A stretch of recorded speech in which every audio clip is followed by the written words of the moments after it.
Most of your suffering begins the moment you speak before you understand your own mind. You are not invited here to be comforted, but to be trained in the discipline of silence and the control of judgment. If you are new here, subscribe and stay close, because this is not entertainment, but a daily practice in governing your thoughts with reason and virtue. Every reaction you rush into, every word you release without examination, and every judgment you accept without question has been shaping the quality of your life. You already know this in the quiet moments after regret, when the mind replays what should have been held back. This series will guide you back to that inner space where choice exists before impulse takes over, where silence becomes strength, and where your life is no longer led by emotional noise, but by steady reason. Number 1.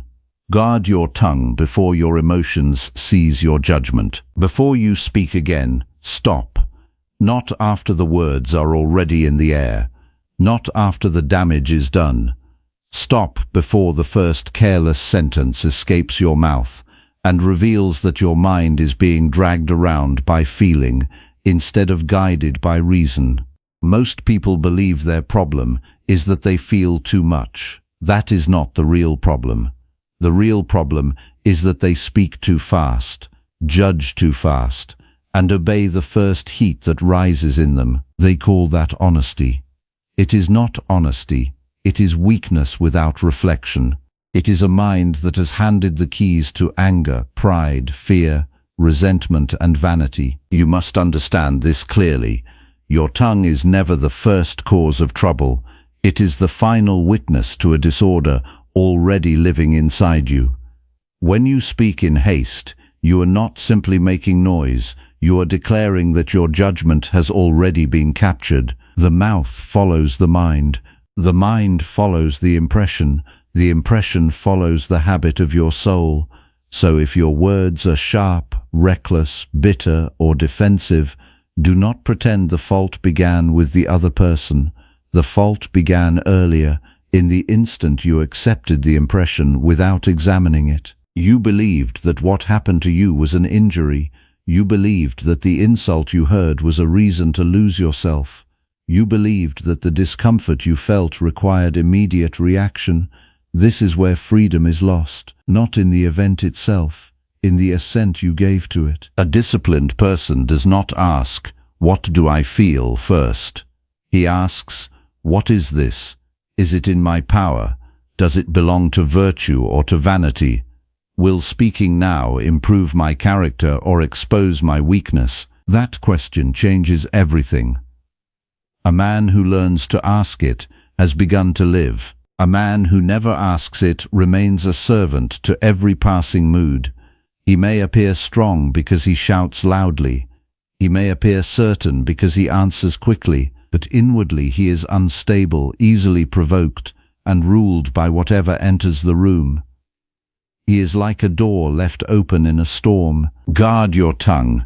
This is not a small matter. Speech is not decoration, it is action. Every word is a choice. Every sentence reveals what you are training yourself to become. If you speak while angry, you are practicing anger. If you speak while offended, you are practicing offense. If you speak while jealous, you are sharpening jealousy. If you speak while seeking approval, you are feeding dependence. You do not become calmer by praising calm. You become calmer by refusing to obey the first impulse that pulls you away from reason. Silence, when chosen wisely, is not emptiness. It is discipline. It is the space in which your mind can stand upright instead of collapsing into reaction. Look at your own life honestly. How many unnecessary arguments began because you could not bear a moment of silence? How many relationships were damaged because you needed the last word? How many times did you say something you could not take back because you wanted to win, wanted to impress, wanted to punish, wanted to defend your pride? And after the heat cooled, what remained? Regret, shame, a clear memory of how easily you surrendered your dignity for the pleasure of being momentarily loud.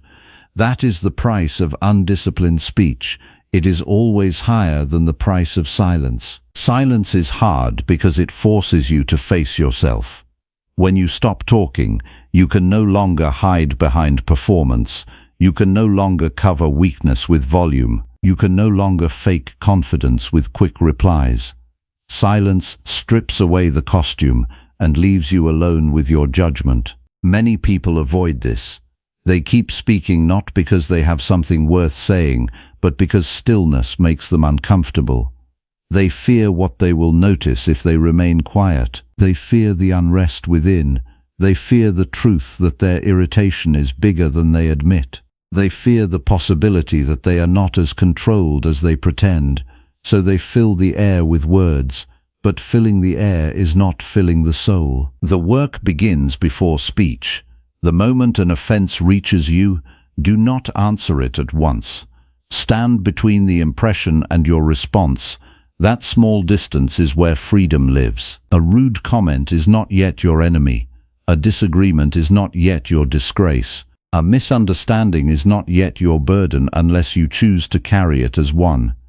Most suffering grows not from events but from instant interpretation. Someone speaks harshly and you decide, I am disrespected.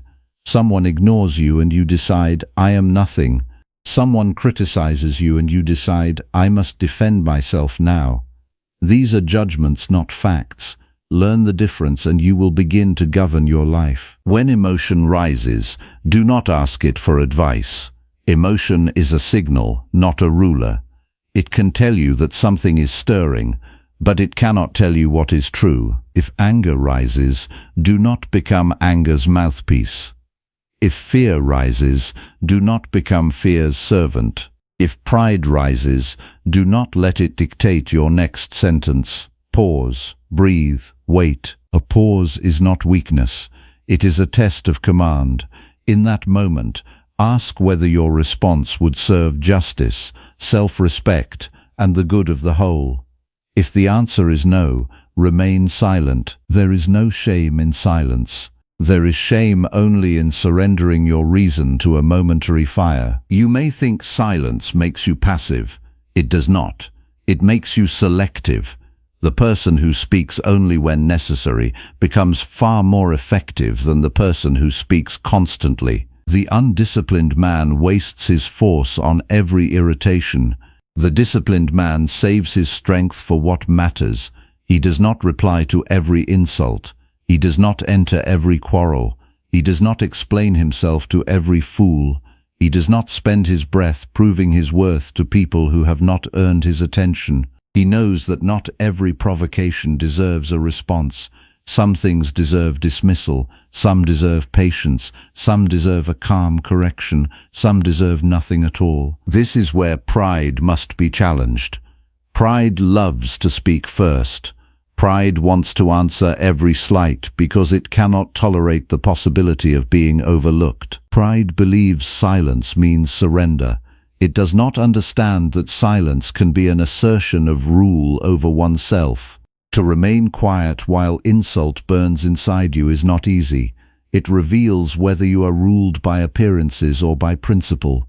If another person says something foolish or cruel, you do not become less by refusing to descend to their level. You remain who you chose to be. And if you are committed to virtue, that is enough. You do not need to prove your worth to every passerby. There is a higher standard than being right in the moment. There is the standard of being just. There is the standard of being measured. There is the standard of being useful. Ask yourself before you speak, is this true? Is this necessary? Is this kind in the Stoic sense, meaning does it serve reason and justice? If it fails these tests, let it die before it reaches your tongue. Many words deserve burial. Many comments are not refined by speech, but corrupted by it. If your mouth is used without judgment, it becomes a weapon turned inward and outward at once. It harms others and leaves you smaller after the blow lands. You must train this daily, not only in great moments. Do not wait for some dramatic insult to begin. Practice on ordinary days. In the morning, when you rise, decide that your speech will belong to your principles and not to your moods. Before you enter the noise of the day, remind yourself that the first task is not to impress anyone, but to remain steady within yourself. Say to yourself that you will not be rushed by irritation. Say that you will not scatter your attention into worthless argument. Say that you will reserve your voice for what is just, clear, and necessary. This is not a ritual of empty words, it is a daily command to your own mind. During the day, when someone interrupts you, contradicts you, misunderstands you, or speaks carelessly, do not rush to prove your point. Hold your tongue long enough to understand what is actually happening. Sometimes a person is not attacking you. Sometimes he is ignorant. Sometimes he is anxious. Sometimes he is speaking from his own wound. Sometimes he is simply untrained. None of this requires that you lose your mind. The wise person does not confuse every sharp word with a personal war. He sees human weakness for what it is. He recognizes that many people are not wicked in a grand sense. They are merely unformed, dragged by habit, and speaking from confusion. This recognition does not make you soft. It makes you accurate. Accuracy is one of the great forms of strength. It keeps you from making moral theater out of every event. It keeps you from inflating the small into the monstrous. It keeps you from turning inconvenience into insult.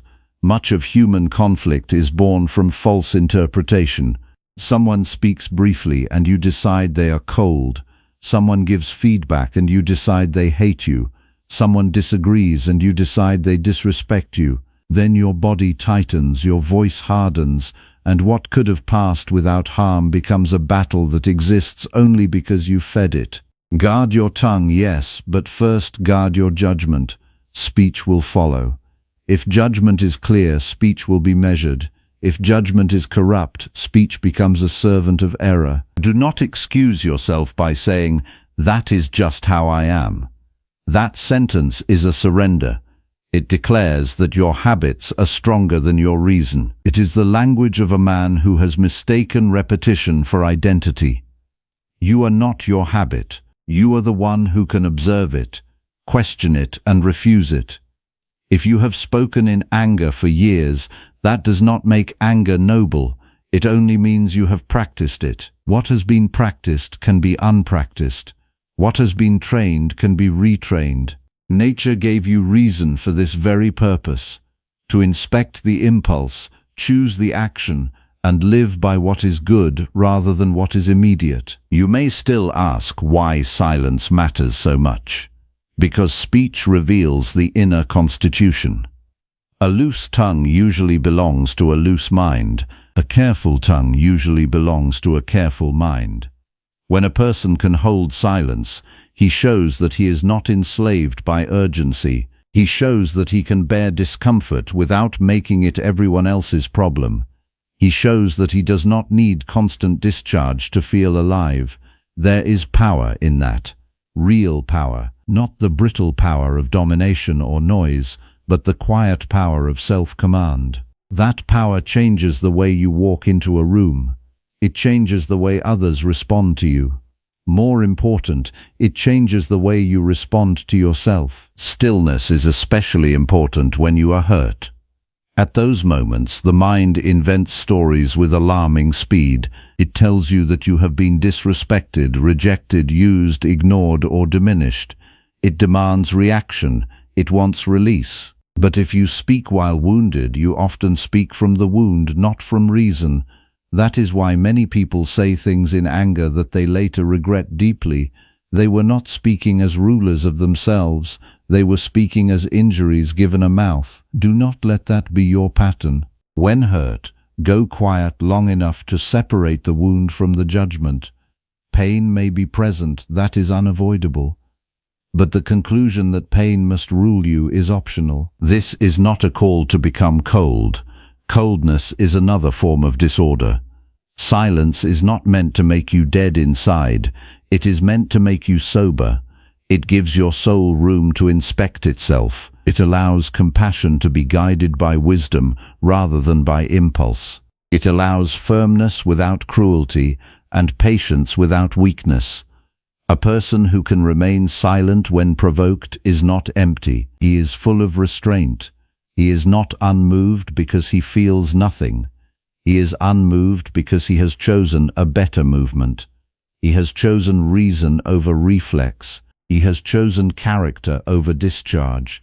He has chosen to live as one who is accountable to his own conscience. There is also a deeper discipline here. When you learn to hold your tongue, you begin to see how much of your speech was driven by vanity. Many conversations are not conversations at all. They are performances. We speak to be noticed. We speak to dominate. We speak to display knowledge. We speak to secure approval. We speak to avoid appearing weak. We speak to win a social contest no sane person should care about. Silence exposes this. Silence reveals whether your voice serves truth or appetite. Once you see this, you can no longer pretend that all speech is innocent. Much speech is an attempt to feed the lower self, and what feeds the lower self starves the higher one. The higher self is trained by refusal. Refusal to react, refusal to exaggerate, refusal to embellish, refusal to answer every foolishness that crosses your path, refusal to treat every conversation like a battlefield, refusal to surrender your peace for the sake of appearing strong. This kind of refusal is not loss, it is purification. Each time you restrain your tongue when anger wants it, you carve a little more room for freedom. Each time you stay quiet when ego begs for revenge, you weaken the chain that binds you. Each time you withhold an unnecessary word, you prove that your inner government is real. Consider how much energy is wasted in the endless effort to correct, reply, explain, and defend. The world is full of people desperate to be seen as right. They spend their days in argumentative fever. They do not realize how little any of it matters. You do not need to settle every point. You do not need to address every mistaken opinion. You do not need to answer every accusation in real time. Often the best reply is calm conduct. Let time reveal what rushed speech would only obscure. Let your actions remain upright and your words few. A clear life does more than a loud mouth ever will. If someone truly seeks truth, patience will serve better than heat. But do not confuse silence with avoidance of duty. There are times when virtue requires you to speak. Justice sometimes needs a firm word. A wrong may need correction. A friend may need honest counsel. A child may need guidance. A falsehood may need to be met plainly. Stoic silence is not cowardice. It is discipline in service of wisdom. You do not remain silent because you fear all speech. You remain silent because you refuse to let your impulses select your words. When speech is needed, you speak with precision. When speech is not needed, you leave it unsaid. That distinction is the mark of a trained soul. This training must extend into private life, where no one sees and no one applauds. You can measure your progress there better than anywhere else. In private, notice how quickly your mind rehearses arguments you may never have. Notice how it prepares clever lines to use against people who are not present. Notice how it revisits old wrongs and keeps talking to itself in the language of resentment. This is the hidden speech that shapes outer speech. If your inner talk is wild, your outer talk will be too. So when you catch the mind practicing needless battles, stop it, bring it back. Ask whether this thought is useful. Ask whether it belongs to reason. Ask whether it helps you live well now. If not, let it go. There is strength in becoming difficult to provoke. That strength does not come from dullness, it comes from clarity. You know what belongs to you and what does not. Another person's opinion does not control your worth. Another person's tone does not dictate your character. Another person's anger does not obligate your own. When this is understood deeply, silence becomes easier. You no longer feel the need to answer every slight because you no longer believe your identity is at risk with each passing comment. A stable person is not one who never feels the first spark. It is one who refuses to let the spark become a blaze. You are responsible for your speech in the same way you are responsible for your actions. There is no separate moral category for "I just said it." Words are deeds. They enter the world, shape outcomes, wound people, heal people, clarify, deceive, calm, or inflame. Do not treat them lightly. The careless tongue makes a careless life. The disciplined tongue supports a disciplined mind. If you habitually speak with attention, you will become harder to corrupt. If you habitually speak without it, you will become divided against yourself. A divided soul is miserable even when praised. A unified soul is steady even when misunderstood. Begin today with one simple rule. No reply until judgment has had time to stand up straight. That means when emotion strikes, you do not obey it on the spot. You let reason enter the room first. This can be done in one breath. It can be done in one count. It can be done by looking away and letting the heat settle before you speak. There is nothing mystical about it. It is practical self-rule. Yet this small pause is powerful enough to change your life because it interrupts the oldest tyranny of all, the tyranny of impulse. You cannot govern your life if you cannot govern the few seconds between feeling and speaking. At the end of the day, examine your speech without mercy and without drama. Ask where you spoke too fast. Ask where you used words to protect pride. Ask where you cut someone down to feel taller. Ask where you spoke from irritation instead of principle. Do not lie to yourself and do not indulge yourself. The point is not to hate yourself. The point is to see yourself clearly so that you may improve. If you can review your speech honestly each night, you will begin to notice patterns. You will see your weak places, and once you see them plainly, you can train them. A man cannot strengthen what he refuses to look at. There will be days when silence feels heavy. Let it. There will be moments when the urge to answer burns in the chest. Let that feeling pass without obeying it. The feeling is not a command, it is only weather. The good person does not demand that weather be removed before he acts well. He acts well under it. He remains just in discomfort. He remains measured in irritation. He remains rational when provoked. That is freedom, not the freedom to say whatever comes to mind, but the freedom to refuse what corrupts the mind. If you master this, your life will change in ways that are quiet but profound. Arguments will lose their hold over you. You will waste less energy defending what does not matter. You will listen more carefully. You will speak more cleanly. People may still try to pull you into noise, but you will not belong to it. You will feel the difference between urgency and importance.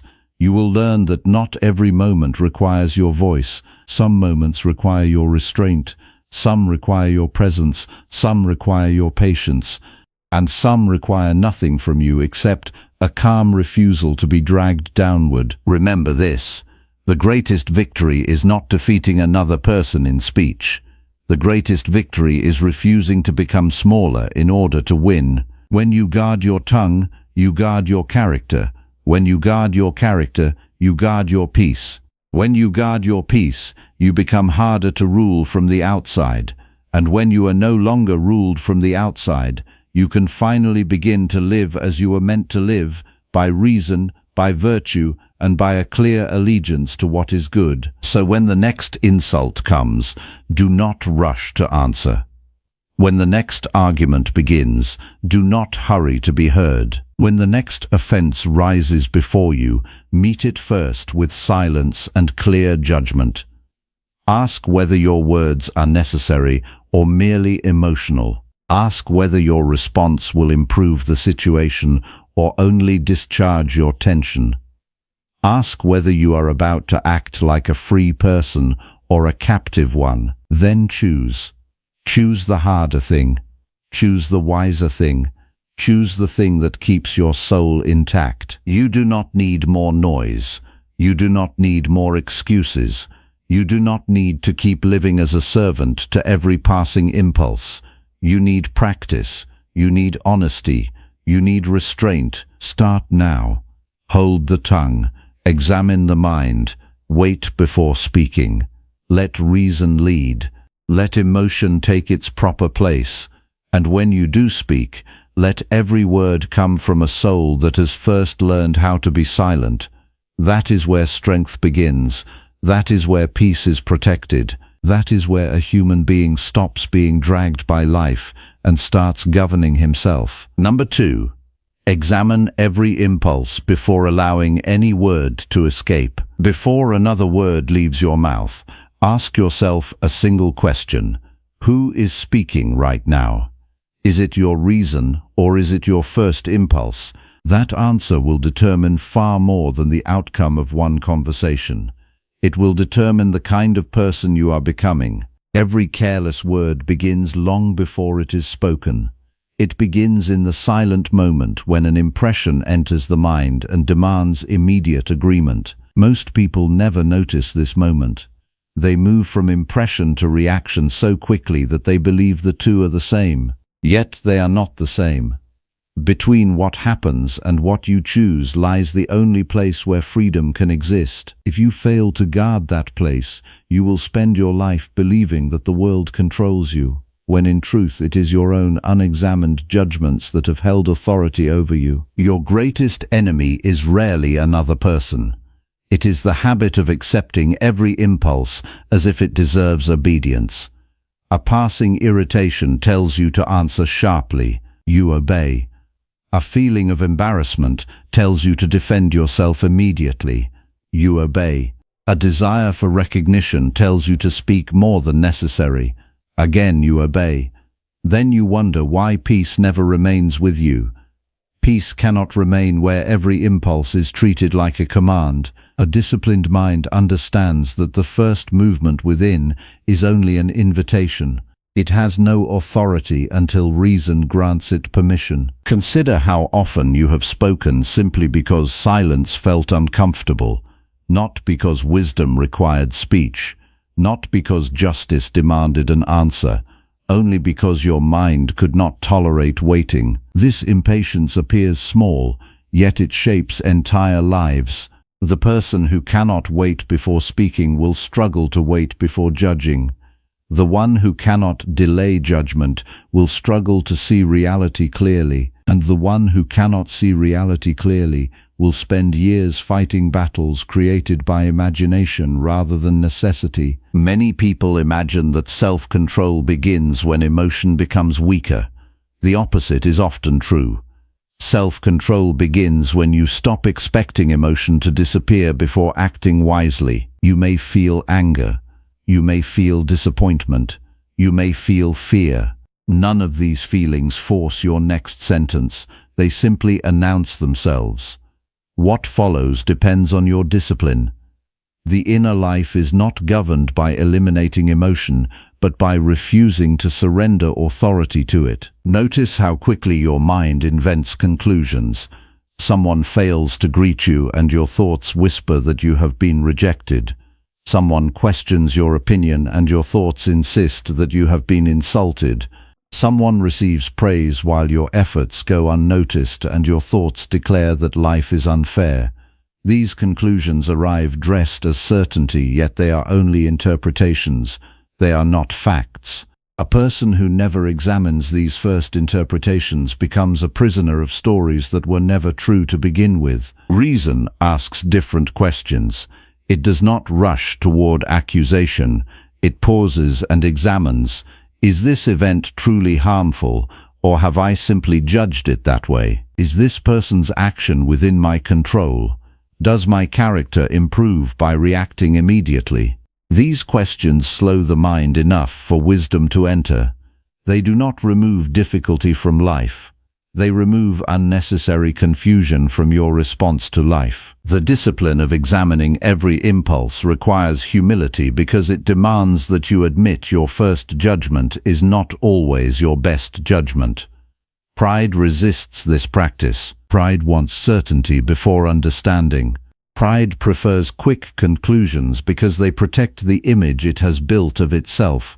Yet the person devoted to virtue values truth more than being correct.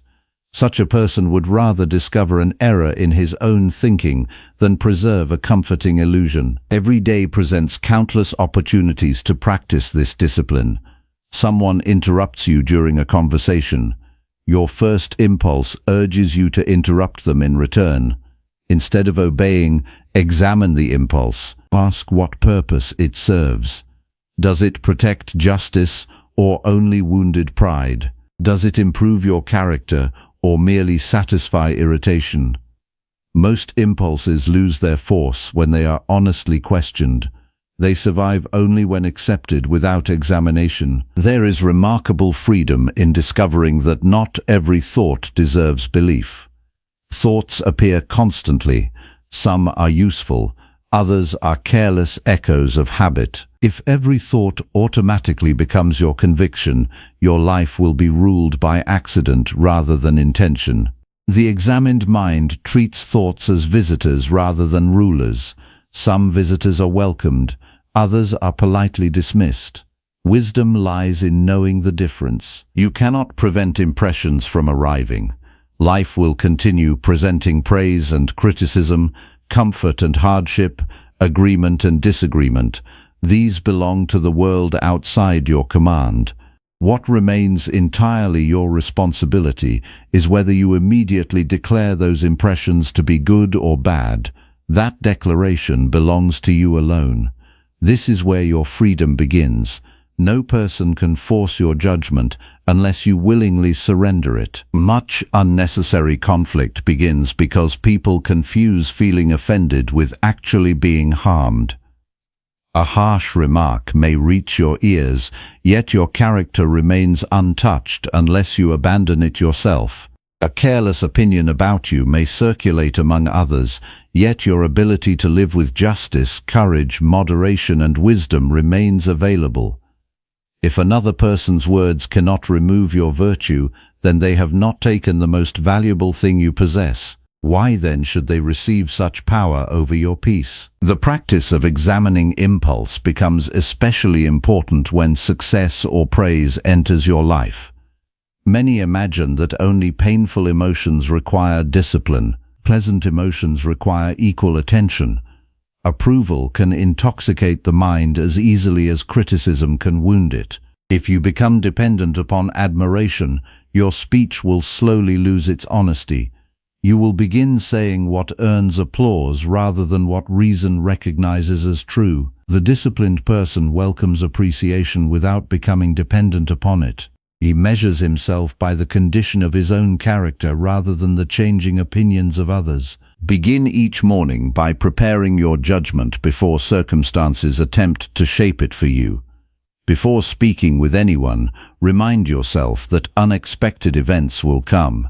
Some people will be impatient, others will misunderstand you, plans may fail, delays may appear. None of these events determine whether you remain governed by reason. Tell yourself that your task today is not to arrange the world according to preference. Your task is to preserve your judgment regardless of what the day presents. As the hours unfold, return often to quiet observation. Notice how frequently the mind attempts to hurry toward conclusions. Catch yourself in these moments without anger. There is no benefit in condemning yourself for discovering another weakness. Discovery is progress. You cannot correct what remains hidden.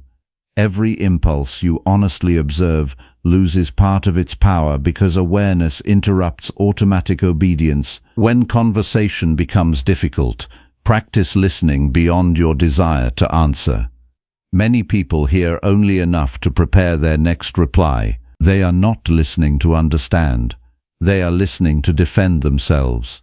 Such listening strengthens the ego while weakening wisdom. True attention requires patience. It allows another person to finish before judgment begins. It creates space for understanding where argument once lived. There will be moments when examination reveals that your first impulse was entirely mistaken. Accept this without shame. Nothing strengthens the soul more than willingly correcting itself. The purpose of reason is not to protect pride, but to reveal truth. Every mistaken judgment abandoned is a victory for your character. Every stubborn attachment to error is a defeat, even if others praise your confidence. Do not expect perfection from yourself in a single day.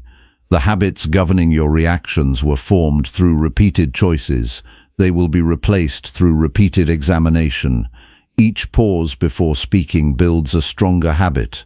Each thoughtful response weakens the old pattern. Character is not transformed by one remarkable decision, but by countless ordinary moments in which reason quietly defeats impulse. As evening arrives, do not allow the day to disappear without review.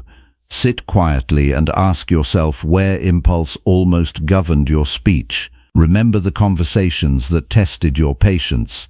Recall the moments when you nearly surrendered to resentment, fear, or vanity. Then ask what reason would have chosen instead. This is not an exercise in regret. It is training.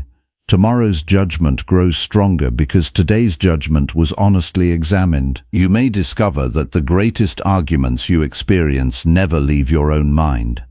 Long after another person has forgotten a disagreement, your thoughts continue replaying it. You rewrite conversations. You imagine better replies. You defend yourself before an invisible audience. In doing so, you remain chained to an event that has already passed. The disciplined mind recognizes when reflection has become rumination. Reflection seeks understanding. Rumination feeds attachment. One strengthens wisdom. The other strengthens disturbance. Do not measure your progress by how often life becomes pleasant. Measure it by how often reason remains present when life becomes unpleasant. Anyone can appear calm while circumstances cooperate. The true test arrives when expectations fail. At that moment, examine the impulse before allowing it to shape your words. That brief act of discipline is worth more than hours of easy composure. Remember that every impulse offers two possible futures. One future follows habit without question. The other pauses long enough for wisdom to decide. The difference between these futures may be only a few silent seconds, yet those seconds shape relationships, reputations, and the condition of your own soul. A life ruled by examined judgment is not built through dramatic moments. It is built through quiet victories that almost no one else notices. You do not become free by controlling every event around you. Such control has never belonged to any human being. You become free by governing the judgments that arise within you. There will always be people who disappoint you, situations that test you, and outcomes that escape your preference. None of these can prevent you from choosing reason. None of them can force you to abandon virtue. That choice remains yours each day, each hour, and each conversation. So before your next sentence forms, pause long enough to examine the impulse that wishes to speak. Ask whether it serves truth or merely appetite. Ask whether it strengthens your character or weakens it. Ask whether it belongs to reason or to habit. Then let your words emerge only after they have passed through the discipline of careful judgment. In that simple practice, repeated faithfully day after day, you begin leaving behind the life governed by impulse and enter the life governed by reason, where the mind becomes steady, the character becomes trustworthy, and peace no longer depends upon the changing behavior of the world. Number 3. Accept every insult without surrendering your inner peace. The next insult you receive will not reveal the character of the person who speaks it as clearly as it will reveal your own. That moment will ask a quiet question that no one else can answer for you. Will you allow another person's words to govern the condition of your mind, or will you remain faithful to reason? Most people believe an insult arrives with the power to wound. It does not. It arrives only as sound, expression, or opinion. The wound appears later, after the mind has accepted the judgment that these words have diminished something of real value. If your peace disappears the moment another person speaks carelessly, then your peace never truly belonged to you. It was being borrowed from the behavior of others all along. Look carefully at how quickly the mind reacts when criticism appears. Before understanding has any opportunity to speak, pride rushes forward and declares that justice has been violated. The heart begins to race. The body prepares itself for defense. The imagination starts building arguments that have not yet been spoken. All of this happens before reason has examined a single fact. This is how countless people spend their lives. They mistake the speed of their reaction for the certainty of truth. They become servants to impressions they have never tested. An insult deserves examination before it deserves emotion. Ask yourself whether the words contain truth. If they do, then you have received correction instead of injury. Correction is valuable because it reveals an opportunity to improve your character. Why should a person resent the discovery of a weakness that can now be strengthened? If the criticism is accurate, gratitude is wiser than anger because reality has offered instruction through unexpected means. If the insult contains no truth, then nothing essential has been taken from you. A mistaken opinion cannot reduce the quality of your character unless you abandon that character in response. Another person's misunderstanding remains their possession. It becomes your burden only when you choose to carry it through resentment, revenge, or endless mental argument. The disciplined mind refuses to collect burdens that never belonged to it. Many people defend themselves not because justice requires it, but because vanity cannot endure being misunderstood. They crave agreement from every person they encounter. This desire quietly hands authority over their happiness to strangers whose judgment they cannot direct. Such dependence creates constant unrest. Today someone praises them and they feel secure. Tomorrow another person criticizes them and they feel broken. Their inner condition rises and falls with every passing opinion because they have never established a standard within themselves. Your true measure cannot be found in applause or contempt. It must be found in the condition of your own reason. If your conduct remains just, moderate, courageous, and wise, then you possess the only success that cannot be stolen. External opinion belongs to circumstances outside your governance. Your response belongs entirely to you. Confusing these two has created unnecessary suffering for generations of people who spent more energy defending their image than refining their character. When someone insults you, notice the immediate desire to answer with equal force. This impulse often disguises itself as strength. In reality, it reveals dependence. If another person's lack of self-command immediately destroys your own self-command, who has truly prevailed? Victory does not belong to the louder voice or the sharper reply. Victory belongs to the one who preserves reason when another person abandons theirs. This does not require pretending that harsh words never reach your emotions. You are not asked to deny the first movement of feeling. You are asked to refuse its rule. There is an important difference between experiencing an emotional response and becoming obedient to it. The disciplined person recognizes the arrival of irritation without appointing irritation as judge. Emotion may knock at the door of the mind. Reason decides whether it enters. Begin preparing for insults before they happen. Every morning remind yourself that you will meet people who act from confusion, impatience, pride, fear, or ignorance.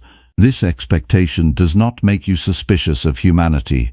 It makes you realistic about the variety of character you will encounter. When the expected finally arrives, surprise no longer magnifies its effect. You meet the moment already equipped with perspective instead of scrambling to recover it afterward. The mind often creates greater pain than the original insult itself. Hours after a conversation has ended, you replay every sentence. You imagine what you should have said. You invent new arguments that will never occur. You silently prosecute another person while allowing them to occupy your attention long after they have left your presence. In doing so, you become both prisoner and jailer. The insult lasted only moments. Your imagination extends it for days. Ask yourself honestly who benefits from this repeated rehearsal. Does your character improve while resentment repeats the same conversation? Does wisdom grow stronger through endless mental debate? Or have you simply allowed another person's mistake to become your own constant companion? The disciplined mind refuses such companionship. It understands that dwelling upon offense multiplies suffering without producing virtue. There is another mistake equally dangerous. Some people quietly collect every insult they have ever received. They store each memory carefully, believing these accumulated grievances define their identity. They speak often about what others have done to them, but rarely about what they themselves are becoming.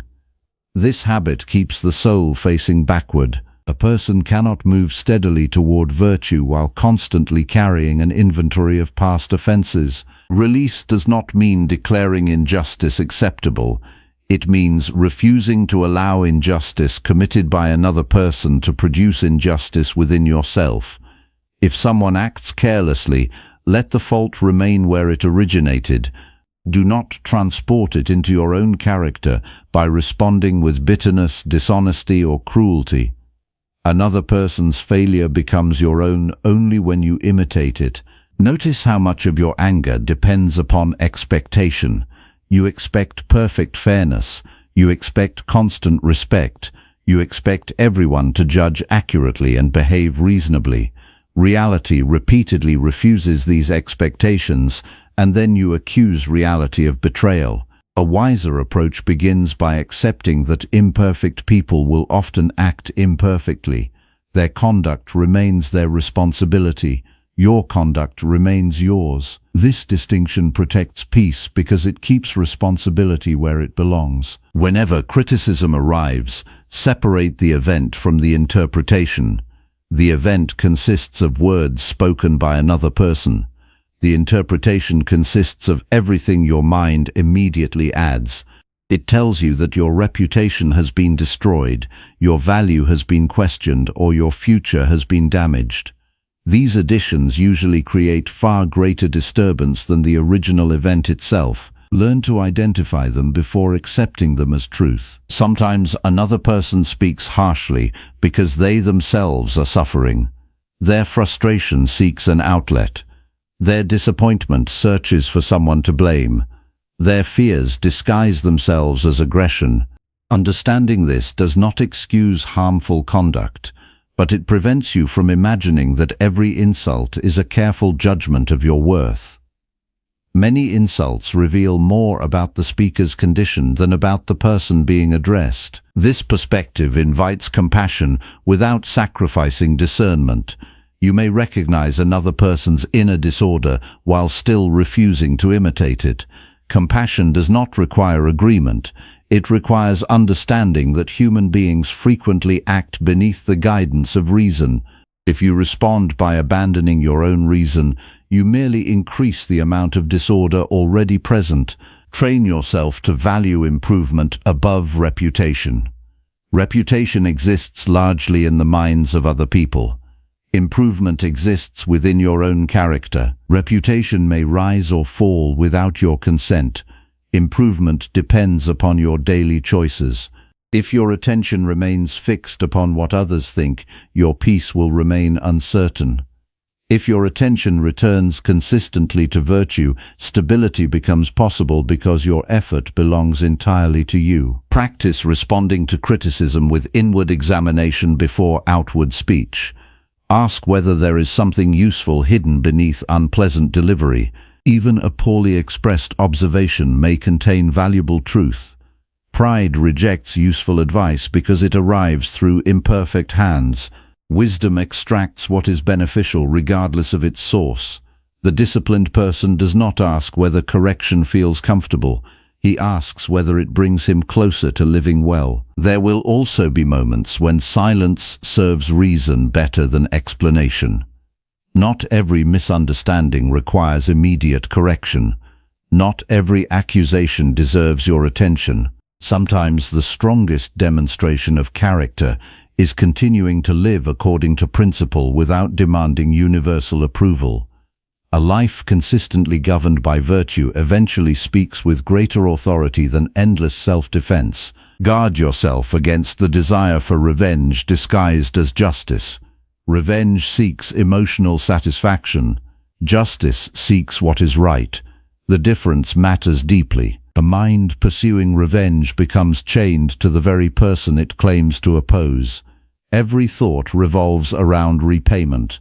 Every action becomes measured against another's behavior. Freedom disappears because attention never leaves the offender. The disciplined person refuses such dependence. His actions arise from principle rather than retaliation. At the close of each day, review every offense you experienced. Not to relive the discomfort, but to inspect your own responses. Ask where pride demanded recognition. Ask where impatience tempted you toward harshness. Ask where silence would have served better than argument. Ask where your attention drifted toward another person's faults instead of your own improvement. Honest examination transforms daily experience into instruction rather than regret. Remember that your deepest responsibility is not protecting your pride. It is protecting your capacity to live according to reason. Pride constantly seeks validation. Reason seeks truth. Pride fears appearing weak before others. Reason fears becoming weak within itself. One depends upon external approval. The other depends upon faithful practice. Choose carefully which master you intend to serve because they lead in opposite directions. A peaceful mind is not one that never encounters insult. Such a condition belongs to imagination, not reality. A peaceful mind is one that refuses to surrender its governing principles whenever insult appears. This peace cannot be granted by favorable circumstances because it was never built upon them. It grows from repeated acts of inner discipline. Each time you refuse unnecessary offense, your judgment becomes steadier.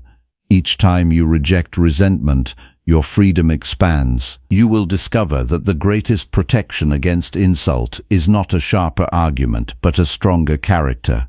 Character cannot be humiliated by false opinion. Character cannot be diminished by careless speech. Character remains secure because it measures itself according to virtue rather than reputation. The stronger this foundation becomes, the less power passing criticism holds over your inner condition. Do not spend your life demanding that every voice around you become reasonable before you permit yourself to remain calm. Such a life will always disappoint you. Instead, devote yourself to becoming the one person whose reason does not depend upon the behavior of everyone else. That task is difficult, yet it belongs entirely to your own effort. No one can complete it for you, and no one can prevent you from beginning. The next time harsh words reach your ears, let them become an opportunity rather than a defeat. Pause before judgment forms. Examine whether truth is present. Accept correction if it exists. Release false accusation if it does not. Refuse to surrender your inner government to another person's temporary disorder. Let your peace remain anchored where it has always belonged, within the steady practice of reason, within the daily pursuit of virtue, and within the quiet confidence that no insult can truly diminish a soul that refuses to abandon itself. Number 4. Govern your thoughts before attempting to govern other people. Before you attempt to correct another person, stop and examine the condition of your own mind. The desire to govern others often appears noble, yet it frequently hides a quieter disorder within yourself. You tell yourself that another person must change before peace can return to your life. You believe your frustration exists because someone refuses to think as you do, behave as you prefer, or choose what you consider right. But the moment your peace depends upon another person's decisions, you have already surrendered the only territory that truly belonged to you. The first responsibility of a disciplined life is not directing another mind. It is bringing your own mind under the guidance of reason. Most suffering begins when attention leaves the place where action is possible and wanders toward the place where control is impossible. You spend hours imagining how another person should speak, how they should apologize, how they should recognize your efforts, or how they should abandon habits you dislike. Yet while your thoughts circle around another person's conduct, your own judgment remains neglected. The greatest loss is not that another person remains imperfect. The greatest loss is that you postpone your own improvement while waiting for theirs. There is a quiet form of pride that rarely announces itself openly. It appears whenever you become more interested in examining another person's faults than confronting your own. It convinces you that your greatest obstacle is someone else's character. It persuades you that your disappointment would disappear if only those around you behaved differently. This belief feels convincing because it protects you from the harder task of honest self-examination. Looking inward demands courage. Looking outward requires only opinion. Ask yourself how often your thoughts are occupied by the lives of others. Notice how quickly your attention moves toward judging their decisions, criticizing their habits, or predicting their failures. While you measure another person's conduct, who is measuring yours? While you wait for another person to become disciplined, who is strengthening your own discipline? A life spent monitoring everyone else eventually leaves the soul unattended. Your thoughts shape your actions long before your actions shape your circumstances. Every habit begins as an accepted judgment. Every reaction begins as an unquestioned belief. Every repeated mistake survives because the mind continues approving it. If you wish to change your life, begin where every choice begins. Examine the thoughts that quietly direct your days without your awareness. Many people believe they are thinking when they are only repeating familiar conclusions. They replay the same complaints, the same disappointments, and the same expectations until repetition begins to resemble truth. The mind grows comfortable with its own patterns and mistakes familiarity for wisdom. Yet reason asks more demanding questions. It refuses to accept an opinion simply because it has been entertained many times before. It insists upon examining whether the judgment deserves continued loyalty. You may believe another person's stubbornness is your greatest challenge. Look more carefully. Your own attachment to controlling them may be the heavier burden. No amount of advice can force another human being to choose virtue. Character cannot be transferred through argument. It must be cultivated through personal commitment. Once you understand this, an enormous weight leaves your shoulders. You no longer measure your success by another person's willingness to change. You measure it by your own willingness to remain governed by reason regardless of their choices. There is an important distinction between offering guidance and demanding obedience. Guidance belongs to your responsibility when wisdom has something useful to contribute. Obedience belongs to another person's freedom. Once advice has been honestly given, its acceptance no longer belongs to you. If you continue demanding a particular outcome, you have crossed the boundary between your own duty and another person's freedom. This crossing always produces frustration because it attempts to possess what was never yours. Notice how quickly irritation grows whenever reality refuses to follow your private expectations. You expected appreciation. It did not come. You expected agreement. It never arrived. You expected gratitude. Instead, you received silence. None of these events possess the power to corrupt your character unless your judgment declares them unbearable. The disturbance does not arise because life ignored your preferences. It arises because your thoughts insisted that life owed you a different result. Your first task each morning is not arranging the behavior of everyone you will meet. Your first task is preparing your own judgment before circumstances begin testing it. Sit quietly before the demands of the day arrive. Remind yourself that you will encounter opinions different from your own, decisions you would not make, and actions you cannot approve. None of these remove your ability to practice wisdom, justice, moderation, or courage. Carry this understanding into every conversation, and you will discover that many conflicts lose their force before they even begin. When another person disappoints you, pause before constructing a story about their intentions. The human mind rushes toward explanation even when evidence is incomplete. It fills empty spaces with assumptions and then reacts to those assumptions as though they were facts. A delayed reply becomes disrespect. A forgotten promise becomes deliberate betrayal. A disagreement becomes personal rejection. The disciplined mind refuses such haste. It asks whether certainty truly exists before allowing judgment to settle. Many relationships deteriorate not because people intend harm, but because unchecked assumptions replace honest understanding.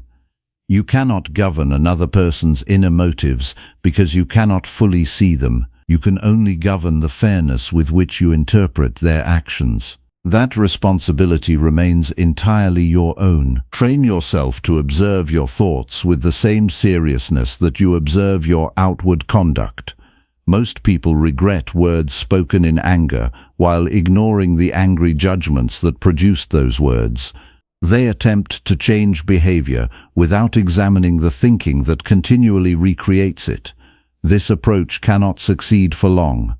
Lasting discipline begins where action is first conceived, within the judgments that quietly guide attention throughout the day. There will be moments when your thoughts insist that another person's success diminishes your own. They will whisper that someone else's recognition has somehow reduced your value. Such thoughts deserve immediate examination because they rest upon false comparison rather than reason. Another person's achievement cannot steal your capacity for virtue. Another person's opportunity cannot remove your responsibility to live well. Envy grows only when attention abandons personal improvement and becomes occupied with measuring another life against your own. Likewise, resentment often grows from the belief that life should reward everyone according to your understanding of fairness.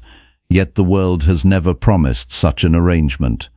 External outcomes frequently unfold beyond your influence. Character, however, remains available in every circumstance. When you shift your concern from distributing outcomes to governing yourself wisely within them, disappointment begins losing its authority over your peace. Do not confuse influence with control. Your example may encourage another person. Your words may inspire reflection. Your conduct may awaken respect.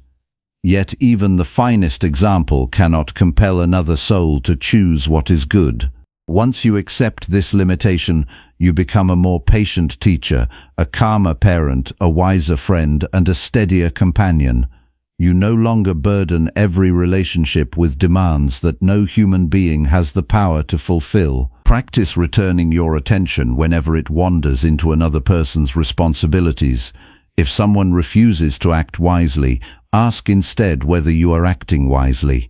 If someone speaks carelessly, examine the quality of your own speech. If another person becomes impatient, inspect your own patience. In every difficult encounter, search first for the lesson assigned to your own character before searching for faults in theirs. The disciplined mind understands that self-government is not passive. It requires continuous effort. Thoughts must be inspected repeatedly because habit constantly attempts to reclaim authority. Each complaint invites agreement. Each assumption requests acceptance. Each desire for control seeks permission. Your responsibility is not eliminating these movements, but examining them before they become convictions. A judgment accepted without reflection quietly becomes the architect of tomorrow's behavior. As evening approaches, withdraw from the noise of the day and review the movements of your own mind. Ask yourself where your attention became trapped in another person's choices, Notice where you exhausted energy attempting to direct outcomes beyond your reach. Then ask a more useful question. What belonged to me that I neglected while pursuing what belonged to someone else? This examination gradually restores attention to its rightful place. You may discover that your greatest victories are invisible. They are not celebrated publicly because they occur entirely within the mind. You resisted the urge to dominate a conversation. You released the need to win an unnecessary argument. You abandoned an unfair assumption before it hardened into resentment. You accepted another person's freedom without abandoning your own principles. These quiet victories strengthen character far more deeply than outward triumphs ever could. Understand that governing your thoughts does not mean suppressing them. It means refusing blind obedience. Thoughts arise continually, but reason possesses the authority to examine every one. Some deserve acceptance because they align with truth and virtue. Others deserve dismissal because they spring from fear, pride, vanity, or impatience. Your freedom depends not upon preventing thoughts from appearing, but upon choosing which ones receive your loyalty. There will always be people whose decisions confuse you. There will always be circumstances that refuse to match your expectations. There will always be moments when another person's conduct seems unreasonable. None of these conditions excuse neglecting your own inner discipline. In fact, they provide the very opportunity through which discipline matures. Anyone can appear composed when surrounded by agreement. The true measure of self-government appears when disagreement surrounds you and reason still remains in command. Do not waste another day believing your peace will arrive after everyone else improves.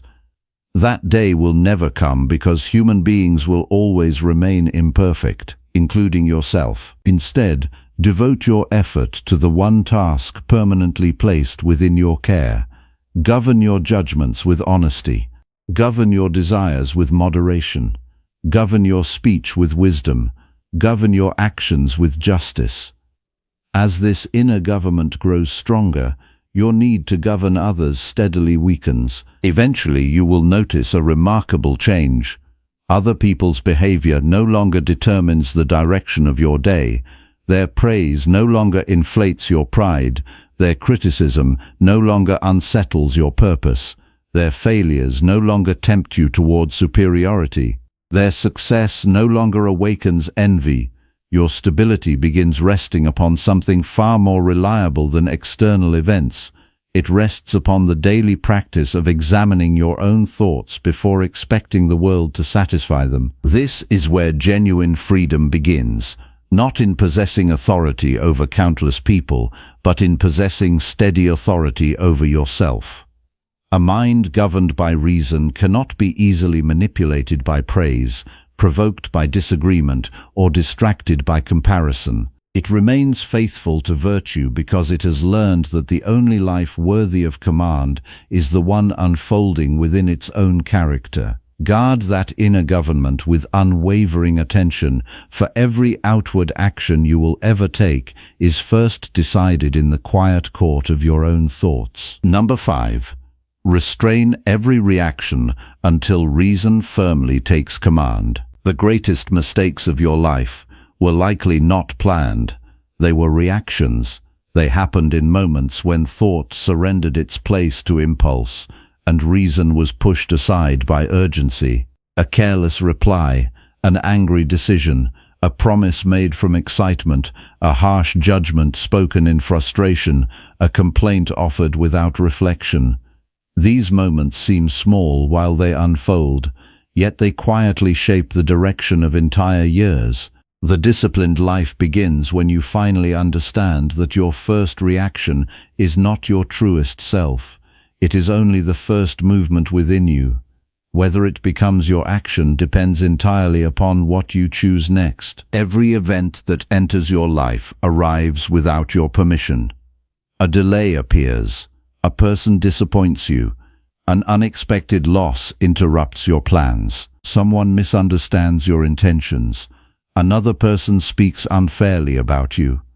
None of these events wait for your approval before they happen. Yet there is something equally important that does wait: your response. This belongs to you completely.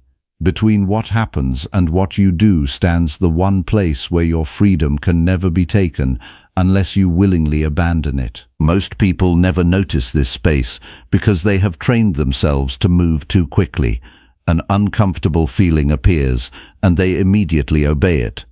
Anger demands expression, fear demands retreat, pride demands defense, desire demands satisfaction. They call this being genuine, but it is only habit disguised as authenticity.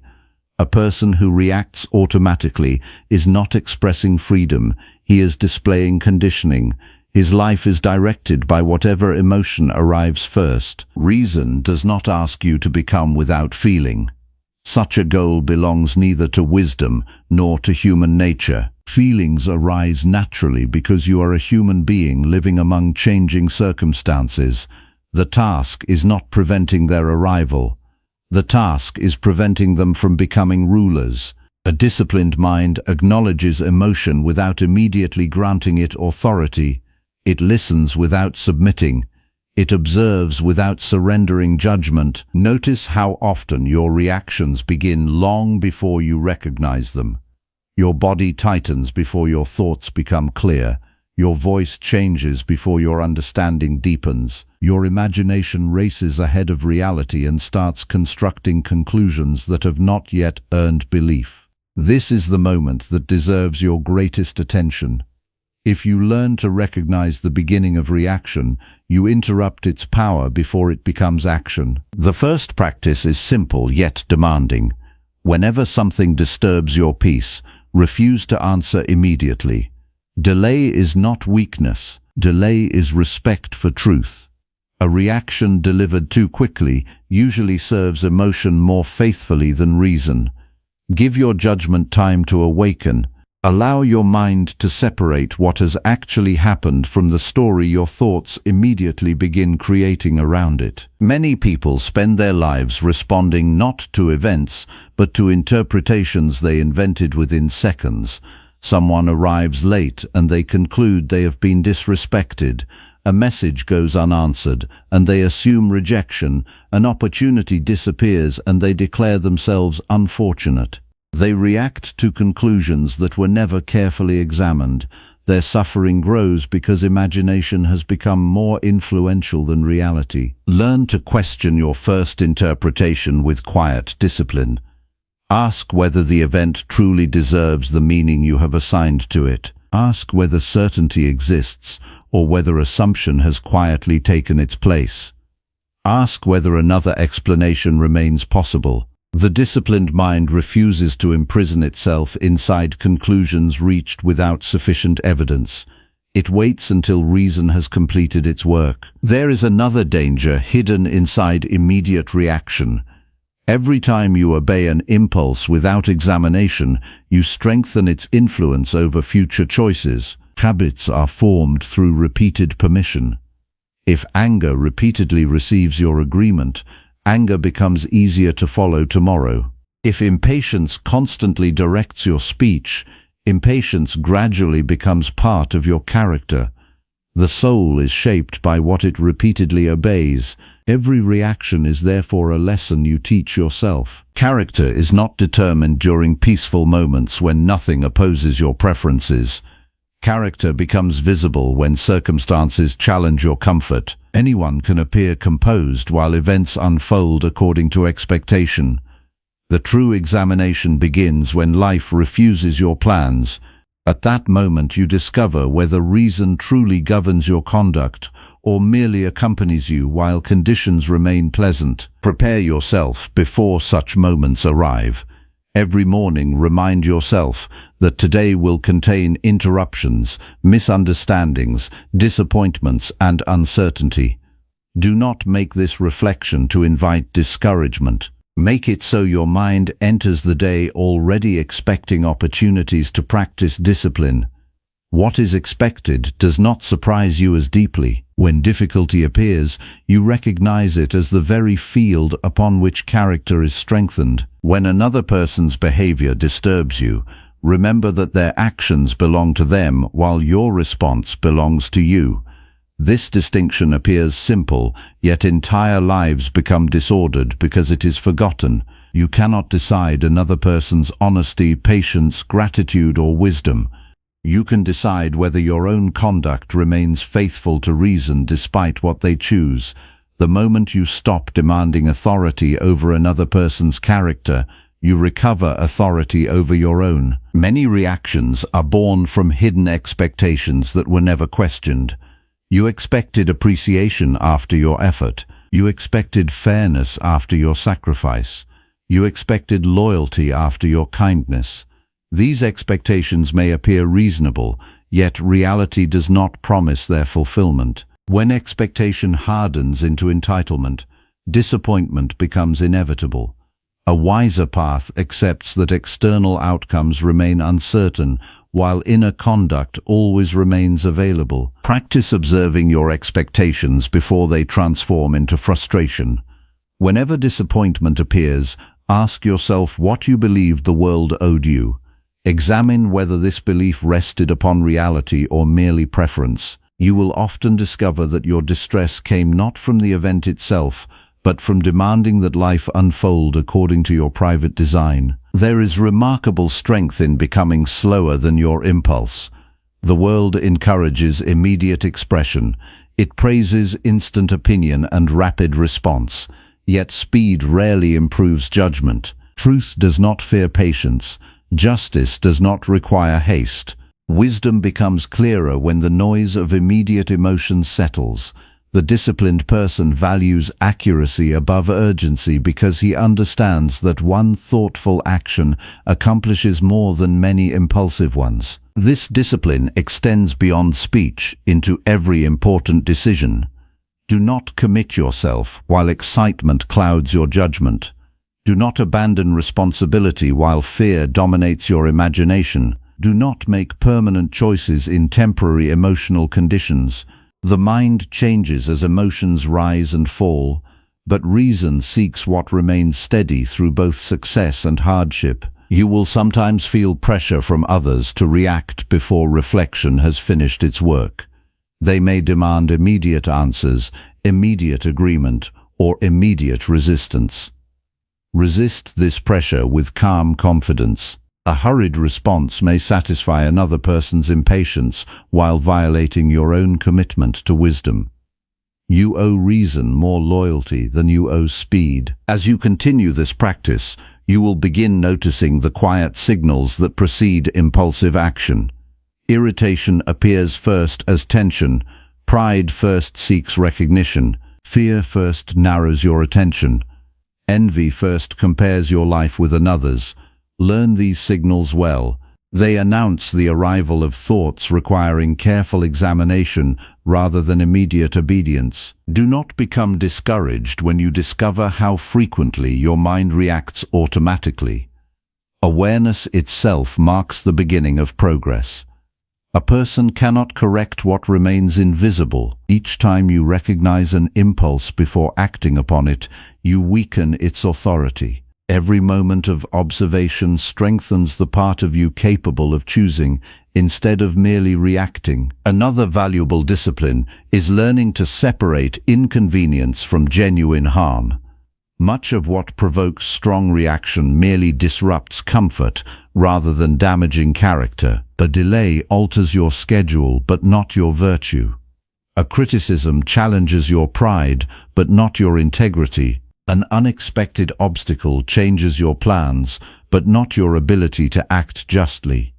Once you distinguish inconvenience from true moral danger, many reactions lose their urgency. Remember that your greatest possession is not comfort, reputation, wealth, or success. It is your capacity to choose the honorable course regardless of circumstance. This capacity deserves protection above every external advantage. Whenever you sacrifice reason to satisfy temporary emotion, you exchange something lasting for something fleeting. Such exchanges always leave the soul poorer than before. Throughout the day, pause intentionally even when no crisis exists. Before entering a meeting, pause. Before answering an important message, pause. Before responding to criticism, pause. Before celebrating success, pause. These deliberate moments strengthen the habit of reflection until calm consideration becomes more natural than automatic reaction. Discipline grows through repeated practice in ordinary moments long before extraordinary trials arrive. As evening approaches, review not simply what happened, but how you responded internally. Ask yourself which reactions gained your agreement too quickly. Notice where impatience directed your choices. Recall where reason eventually appeared but arrived after unnecessary words or actions had already escaped your control. This review is not intended to produce guilt. It exists to sharpen awareness, so tomorrow's judgment becomes wiser than today's. You will gradually discover that external circumstances lose much of their power once reaction no longer rules your conduct. Difficult people remain difficult, yet they no longer dictate the condition of your mind. Unexpected events continue appearing, yet they no longer scatter your judgment. Success becomes less intoxicating because reason remains steady. Failure becomes less crushing because character remains intact. Stability replaces emotional turbulence, not because life becomes easier, but because your inner government becomes stronger. Understand that restraint is not passivity. It is disciplined strength directed inward before it is expressed outward. A restrained response may still be firm. It may still correct wrongdoing. It may still defend what is just. The difference is that reason leads while emotion follows. Such action possesses clarity because it serves principle rather than impulse. Eventually you will notice that your greatest victories produce little outward attention. No audience applauds the moment you remain patient when irritation invited anger. No crowd celebrates the instant you quietly refuse resentment. No public recognition accompanies the decision to remain faithful to reason while emotion demands immediate expression. Yet these unseen victories transform the soul more deeply than visible achievements ever can. The disciplined life is not built through dramatic displays of self-control. It is built through thousands of unnoticed moments in which you quietly decline to become the servant of your first reaction. Every pause strengthens freedom. Every examined judgment deepens wisdom. Every deliberate choice reinforces character. Over time, these small victories become a stable way of living rather than isolated successes. Do not wait for perfect calm before practicing restraint. Practice precisely when calm seems difficult. The value of reason is revealed not when nothing disturbs you, but when disturbance arrives and still fails to overthrow your judgment. That is the measure of genuine self-government, not the absence of challenge, but the presence of unwavering discipline within challenge itself. When the next unexpected event interrupts your day, remember that it is presenting more than an inconvenience. It is presenting an opportunity to decide who will govern your next action. Will it be habit, emotion, pride, fear, or desire? Or will it be reason, patiently examining the moment before choosing the honorable path? This decision belongs entirely to you. No circumstance can make it on your behalf. Guard this responsibility carefully because it shapes every other part of your life.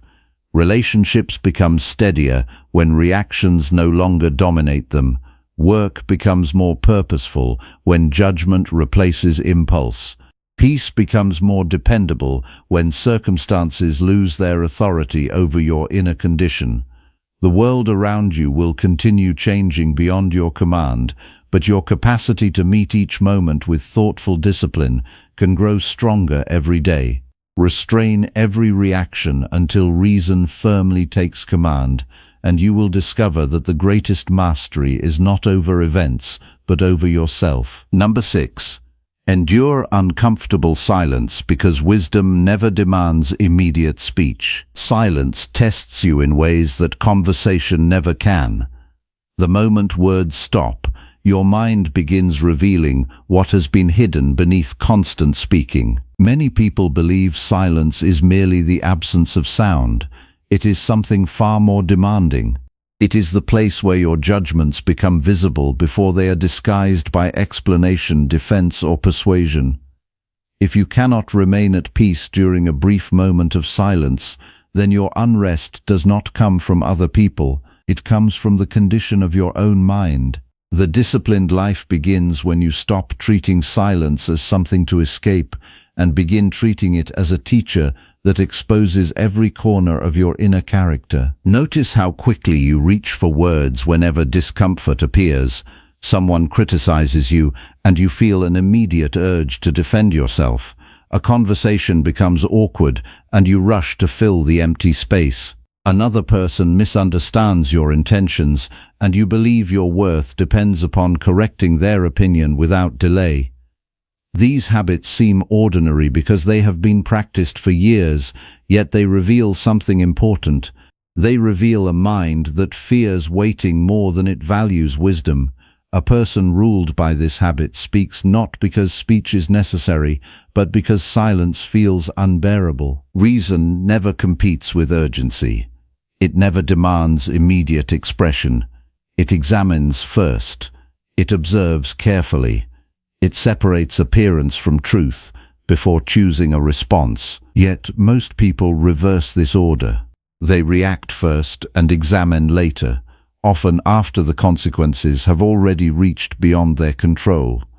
They apologize for words that should never have been spoken. They regret explanations that were never required. They discover too late that many conflicts were sustained only because they refused to let silence complete its work. The inability to endure silence often grows from hidden attachment. You become attached to being understood, to being approved, to appearing intelligent, or to winning agreement. The moment these attachments feel threatened, your mouth begins searching for rescue. You believe another sentence will restore certainty. You imagine that if you explain yourself one more time, another person will finally see what you intended. Sometimes this happens, often it does not.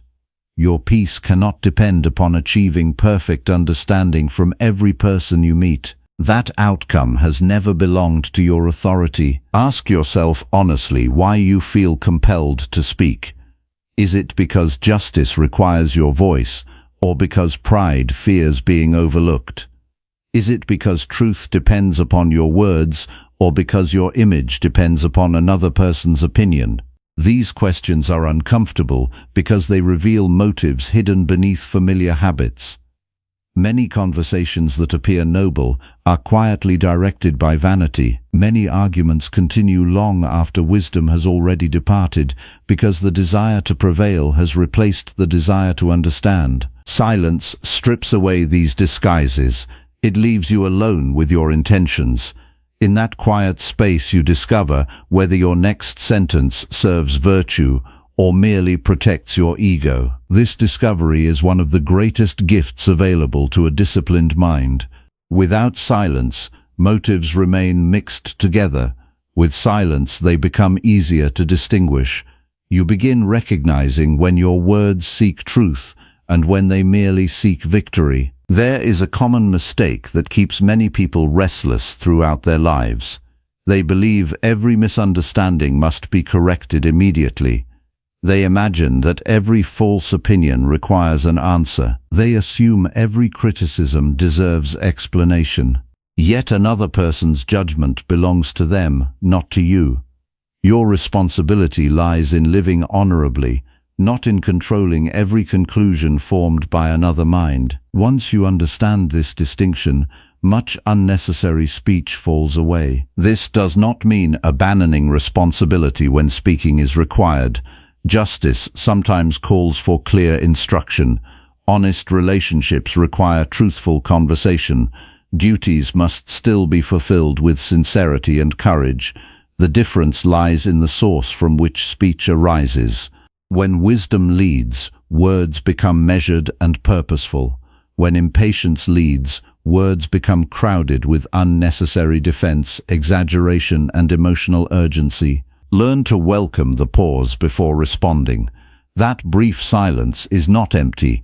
It is the place where reason gathers itself. Within those quiet moments, ask yourself whether your response belongs to your character or merely to your feelings. Feelings arrive without invitation. Character is formed through deliberate choice. If you speak before this distinction becomes clear, you allow passing emotion to shape lasting consequences. Much suffering enters relationships because people fear appearing uncertain.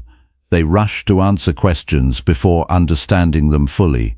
They interrupt others before hearing complete thoughts. They promise what cannot be fulfilled because silence feels less comfortable than quick commitment. Such habits create confusion rather than trust. A measured response may arrive later, but it carries greater reliability because it has passed through careful judgment instead of hurried impulse. Practice becoming comfortable with not immediately knowing what to say. Wisdom does not require instant certainty. There are moments when the most honorable response is thoughtful consideration rather than immediate opinion. Admitting the need for reflection is not weakness, it is respect for truth. Only pride believes every question demands an immediate answer. The same discipline applies within your own thoughts. Many people constantly argue with themselves in silence. They replay conversations that have already ended. They defend themselves before imaginary audiences. They invent future conflicts that may never occur. Their mouths remain quiet while their minds remain noisy. External silence alone cannot produce peace. The deeper task is bringing order to the endless conversation taking place within your own judgment. Observe how often your inner dialogue attempts to justify resentment. It reminds you of past offenses. It repeats disappointments until they appear larger than they truly were. It persuades you that another person's mistake deserves permanent attention. This inward speech deserves the same examination as outward conversation. Do not believe every thought simply because it appears repeatedly. Habit can speak with great confidence while remaining completely mistaken. Each morning, prepare yourself to value listening above immediate reply.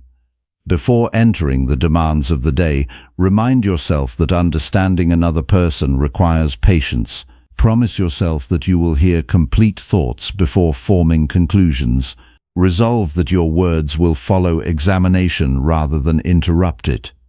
This quiet commitment changes the quality of every conversation because it shifts your attention from defending yourself to seeking what is true. Throughout the day, notice every moment when silence feels uncomfortable. Perhaps another person disagrees with you and the desire to interrupt appears. Perhaps praise is given to someone else and you feel the urge to mention your own accomplishments. Perhaps criticism reaches your ears and explanation immediately presents itself as necessary. Treat each of these moments as opportunities for training. Instead of obeying the first impulse, remain still long enough to observe it. The impulse itself cannot command you unless you willingly surrender authority. There is remarkable strength in allowing another person to finish speaking without preparing your own answer. Genuine listening requires temporary surrender of self-interest. It asks you to place understanding before self-defense. This discipline transforms conversation from competition into examination. You become less concerned with appearing correct and more concerned with discovering what reason requires. Silence also teaches humility. It reminds you that your perspective is limited. You do not possess complete knowledge of another person's motives, struggles, or circumstances. Speaking too quickly often reveals confidence unsupported by understanding. Waiting before answering acknowledges the limits of your present awareness. Such restraint protects you from careless judgment and unnecessary certainty. Do not confuse quietness with fear. There are people who remain silent because they avoid responsibility. That is not disciplined silence. The silence of reason is active rather than passive. It observes carefully, evaluates honestly, and speaks clearly when virtue requires action. The difference lies not in the absence of words, but in the mastery governing their arrival. Speech becomes a servant of wisdom rather than a servant of impulse. As evening approaches, review the conversations you experienced throughout the day. Ask yourself where silence would have served better than explanation. Notice where listening would have produced greater understanding than interruption. Reflect upon the moments when your desire to appear knowledgeable overshadowed your desire to learn. These observations strengthen tomorrow's discipline because they reveal patterns often hidden during the movement of daily life. You may discover that many conversations did not require your opinion at all. This realization does not diminish your importance. Instead, it frees your attention for what truly deserves it. A person who speaks less from necessity often thinks more carefully. His words gain greater weight because they are not scattered carelessly.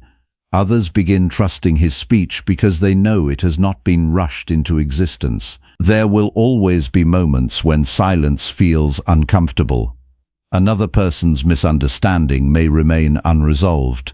An accusation may go unanswered for a time. An awkward pause may linger longer than you prefer. Endure these moments without abandoning reason. Discomfort itself is not evidence that immediate speech is required. Many valuable disciplines become uncomfortable before they become natural. Remember that external approval cannot become the measure of wise communication. Some people will misinterpret your silence. Others may mistake patience for uncertainty. These judgments belong to them. Your responsibility remains unchanged. Preserve the integrity of your own character by ensuring that every word has first been examined through reason. If another person chooses to misunderstand disciplined restraint, their conclusion does not alter your duty. The mind that learns to endure silence gradually becomes less dependent upon constant reassurance. It no longer requires immediate agreement to remain confident. It no longer fears every pause in conversation. It discovers that inner stability grows stronger when speech becomes intentional rather than habitual. This stability cannot be purchased through eloquence. It is earned through repeated acts of restraint. Eventually, you begin noticing a profound change. The urge to respond immediately loses much of its force. You become slower to judge, slower to defend, slower to argue, yet quicker to understand, quicker to observe, and quicker to recognize what truly belongs within your control. Conversations become calmer because they are guided by thoughtful attention instead of restless emotion. Relationships improve because listening replaces assumption. Your own mind grows quieter because it no longer believes every impression deserves instant expression. Do not underestimate the value of this discipline. A single unnecessary sentence can damage trust that required years to build. A single patient silence can prevent conflict before it begins. Every moment you choose thoughtful restraint over hurried speech strengthens the part of your character that no external circumstance can take away. The world will continue offering opportunities to react without reflection. Let those opportunities become your daily training instead of your daily defeat. When silence next feels uncomfortable, resist the temptation to escape it. Remain present within it. Let reason examine what emotion wishes to rush. Let your motives become clear before your words become audible. In that quiet space, you will discover that wisdom has never been hurried. It has always waited patiently for the mind willing to listen before speaking. And when your words finally come, they will no longer be driven by the fear of silence, but by the steady guidance of a character that has learned to place virtue above urgency and truth above the restless need to be heard. Number 7. Choose thoughtful restraint over emotional victory in every conflict. Conflict does not begin when voices rise. It begins much earlier, in the quiet moment when your mind decides that winning matters more than living with virtue. By the time harsh words are exchanged, the deeper battle has already been lost. The true contest has never been between you and another person. It has always been between your reason and your impulse. If impulse takes command, every conversation becomes a battlefield. If reason remains your guide, even disagreement becomes an opportunity to strengthen your character. This is why the disciplined person measures victory differently. He does not ask whether he defeated another mind. He asks whether he remained faithful to his own. Most people enter conflict carrying an invisible desire that they rarely examine. They want the satisfaction of being declared right. They want another person to admit fault. They want recognition that their feelings were justified. None of these desires belong entirely within their control, yet they build their peace upon achieving them.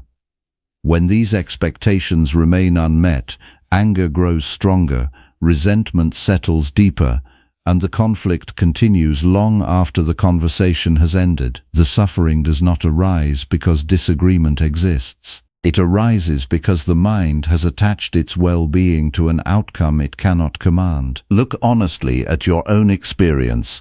Think of the arguments that have remained in your memory for years.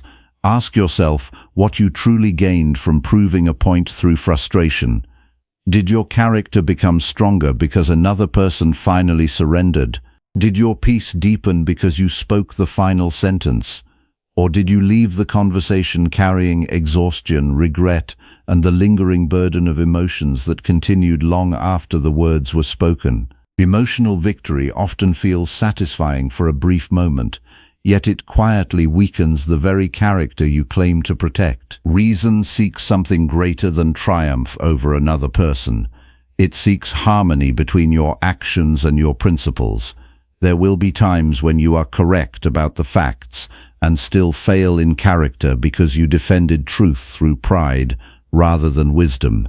There will also be moments when another person remains mistaken, yet you preserve your dignity because you refused to abandon justice, moderation, or self-command. This is the difference between appearing victorious and becoming virtuous. One depends upon external recognition.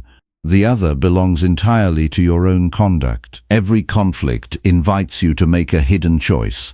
You may choose immediate emotional satisfaction, or you may choose lasting inner discipline. These paths rarely travel together. The desire to strike back quickly usually demands that you neglect careful judgment.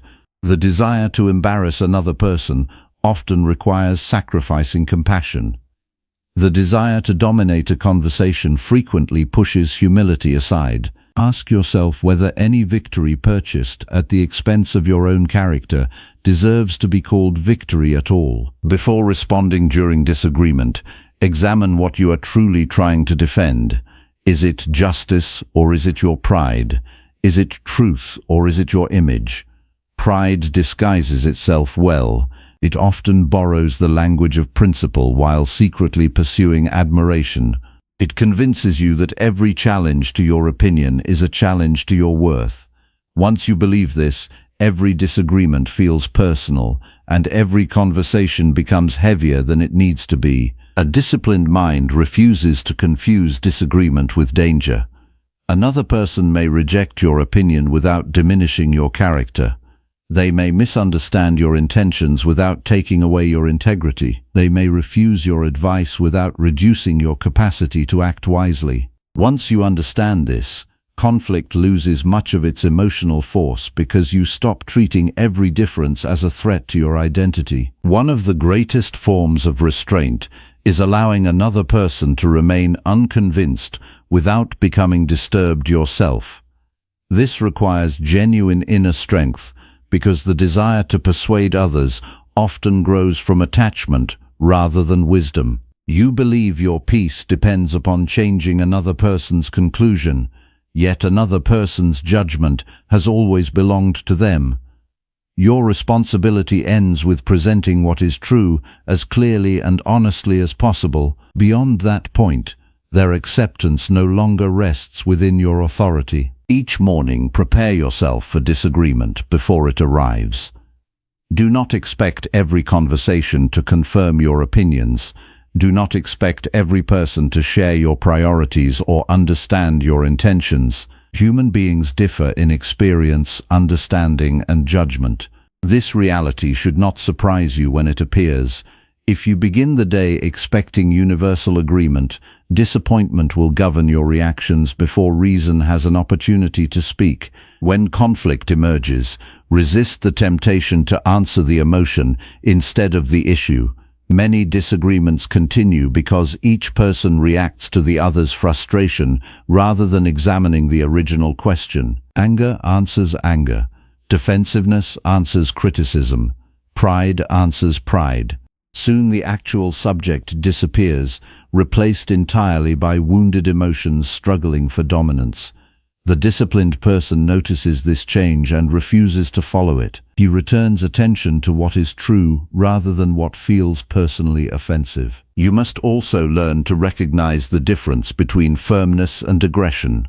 Virtue sometimes requires standing by what is right despite opposition. Yet firmness guided by reason remains calm because it serves principle rather than hostility. Aggression, by contrast, seeks emotional release. It measures success by the discomfort inflicted upon another person. These two paths may appear similar from the outside, yet they arise from entirely different sources within the soul. Many people believe restraint means weakness because they mistake loudness for strength. In reality, the person who cannot restrain himself has already confessed his dependence upon emotion. A raised voice cannot compensate for an undisciplined mind. A sharp reply cannot repair wounded pride. Genuine strength appears when you possess the ability to react harshly, yet freely choose not to, because reason has shown you a better course. Throughout the day, observe the moments when conflict begins quietly within your own thoughts. Perhaps someone receives praise while your efforts remain unnoticed. Perhaps another person interrupts you repeatedly. Perhaps an unfair comment reaches your ears. Before any outward disagreement develops, an inward conflict has already begun. Your thoughts immediately offer judgments, interpretations, and conclusions. This is where discipline must first be applied. If your inner conversation becomes disordered, your outward conversation will soon follow. Practice asking a different question whenever tension arises. Instead of asking how you can win this disagreement, ask how you can preserve your character throughout it. Instead of asking how you can force agreement, ask how you can remain just regardless of another person's response. This shift changes everything because it returns your attention to what actually belongs within your control. There will be occasions when remaining silent for a time accomplishes more than immediate reply. Not because silence guarantees agreement, but because it protects your judgment from becoming entangled with rising emotion. A delayed response often carries greater clarity because reason has been given sufficient time to examine the matter.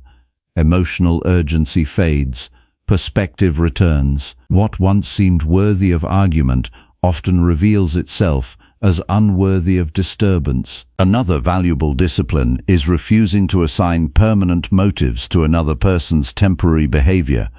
During conflict, the mind eagerly declares that someone is selfish, dishonest, disrespectful, or malicious. Such conclusions usually exceed the evidence available. You witness an action but presume complete knowledge of another person's character. This habit multiplies resentment because it transforms isolated mistakes into fixed identities. Reason demands greater caution. It recognizes that human beings frequently act poorly without those actions defining every part of who they are. Likewise, examine your own conduct with the same seriousness that you examine another person's. It is easy to recognize pride in others while overlooking it within yourself. It is easy to condemn impatience while excusing your own. Honest self-examination refuses this imbalance. Before identifying another person's fault, first ask whether the same weakness has appeared within your own judgment. This question protects humility because it reminds you that discipline remains a lifelong practice rather than a completed achievement. As evening arrives, review every disagreement that occurred throughout the day. Do not ask whether you won. Ask whether you remained faithful to virtue. Recall where irritation almost governed your speech. Notice where you became attached to convincing another person instead of understanding them. Reflect upon the moments when restraint quietly protected your peace. These observations gradually reshape your habits because they teach the mind to value character above emotional satisfaction. There will be times when another person leaves a conversation believing they have defeated you simply because you refused unnecessary conflict. Do not allow such appearances to trouble you. Victory measured by opinion is uncertain because opinions constantly change. Victory measured by self-command remains secure because it depends entirely upon your own choices. If you preserve justice while another person preserves resentment, your character has gained regardless of how the situation appears. Remember that another person's behavior never grants permission for you to abandon your principles. If they become dishonest, your responsibility remains honesty. If they become impatient, your responsibility remains patience. If they become unfair, your responsibility remains justice. Character does not imitate the faults it encounters. It remains guided by reason even when surrounded by disorder. This consistency is one of the clearest signs of genuine freedom. There is also wisdom in accepting that some conflicts cannot be resolved through argument alone.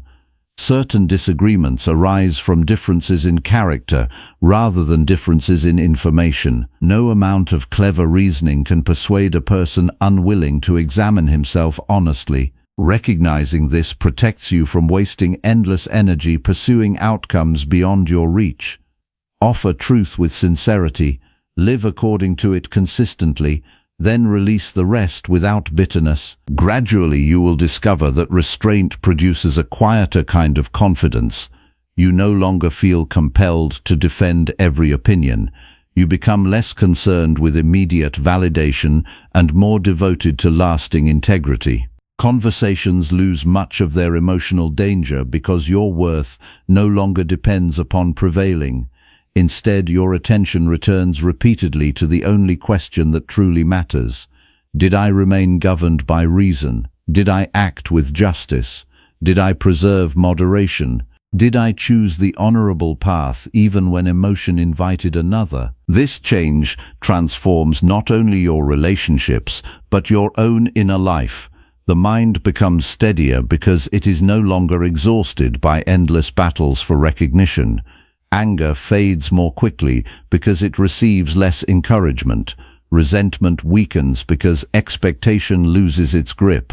Peace becomes more dependable because it is no longer tied to another person's agreement. You begin experiencing a freedom unavailable to those who seek victory in every disagreement.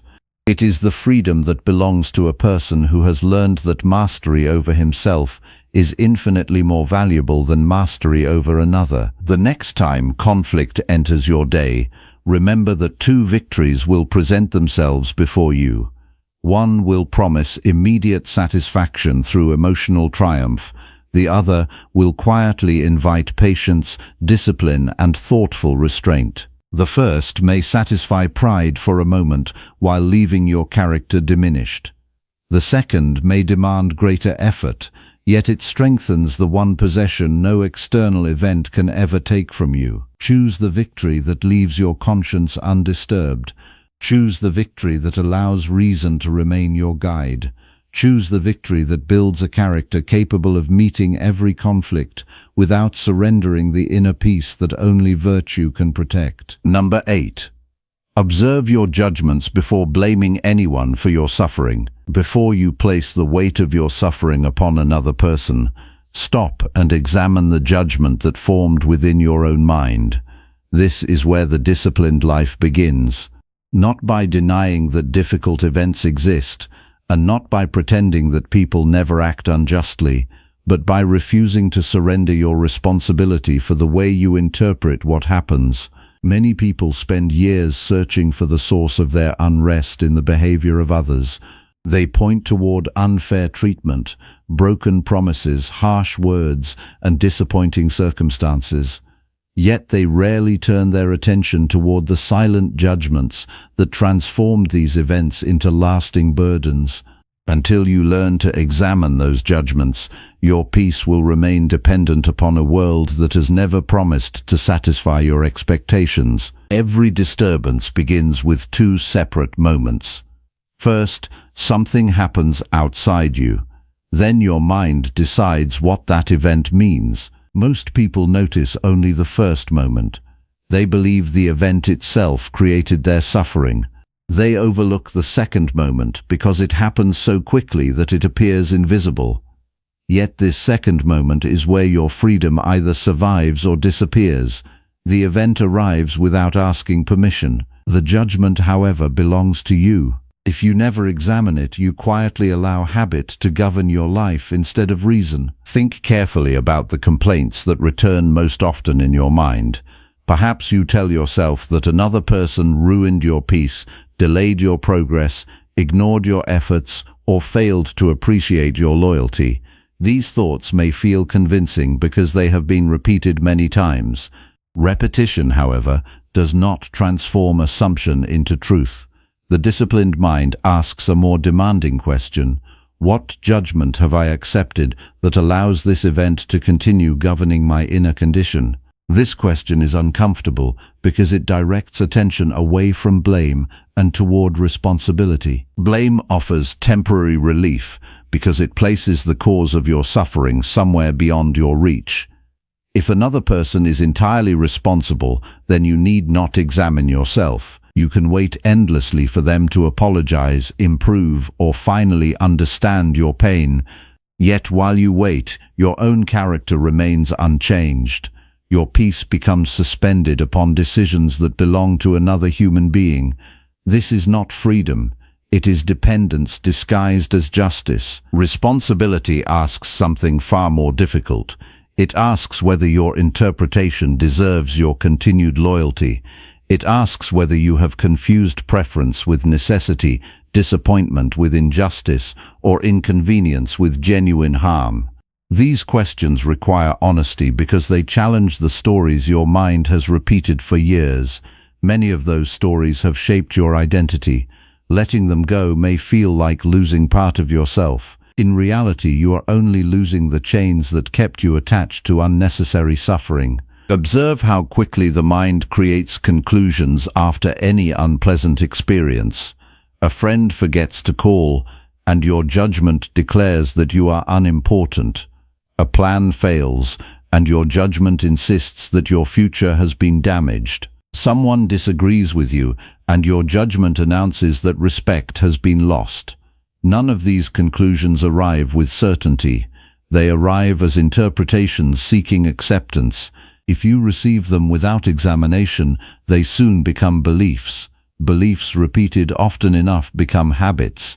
Habits eventually shape the character through which you experience the world. The disciplined person refuses this automatic process. He pauses before agreement.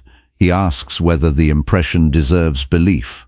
He separates what actually happened from what imagination immediately added. This separation is not cold or indifferent.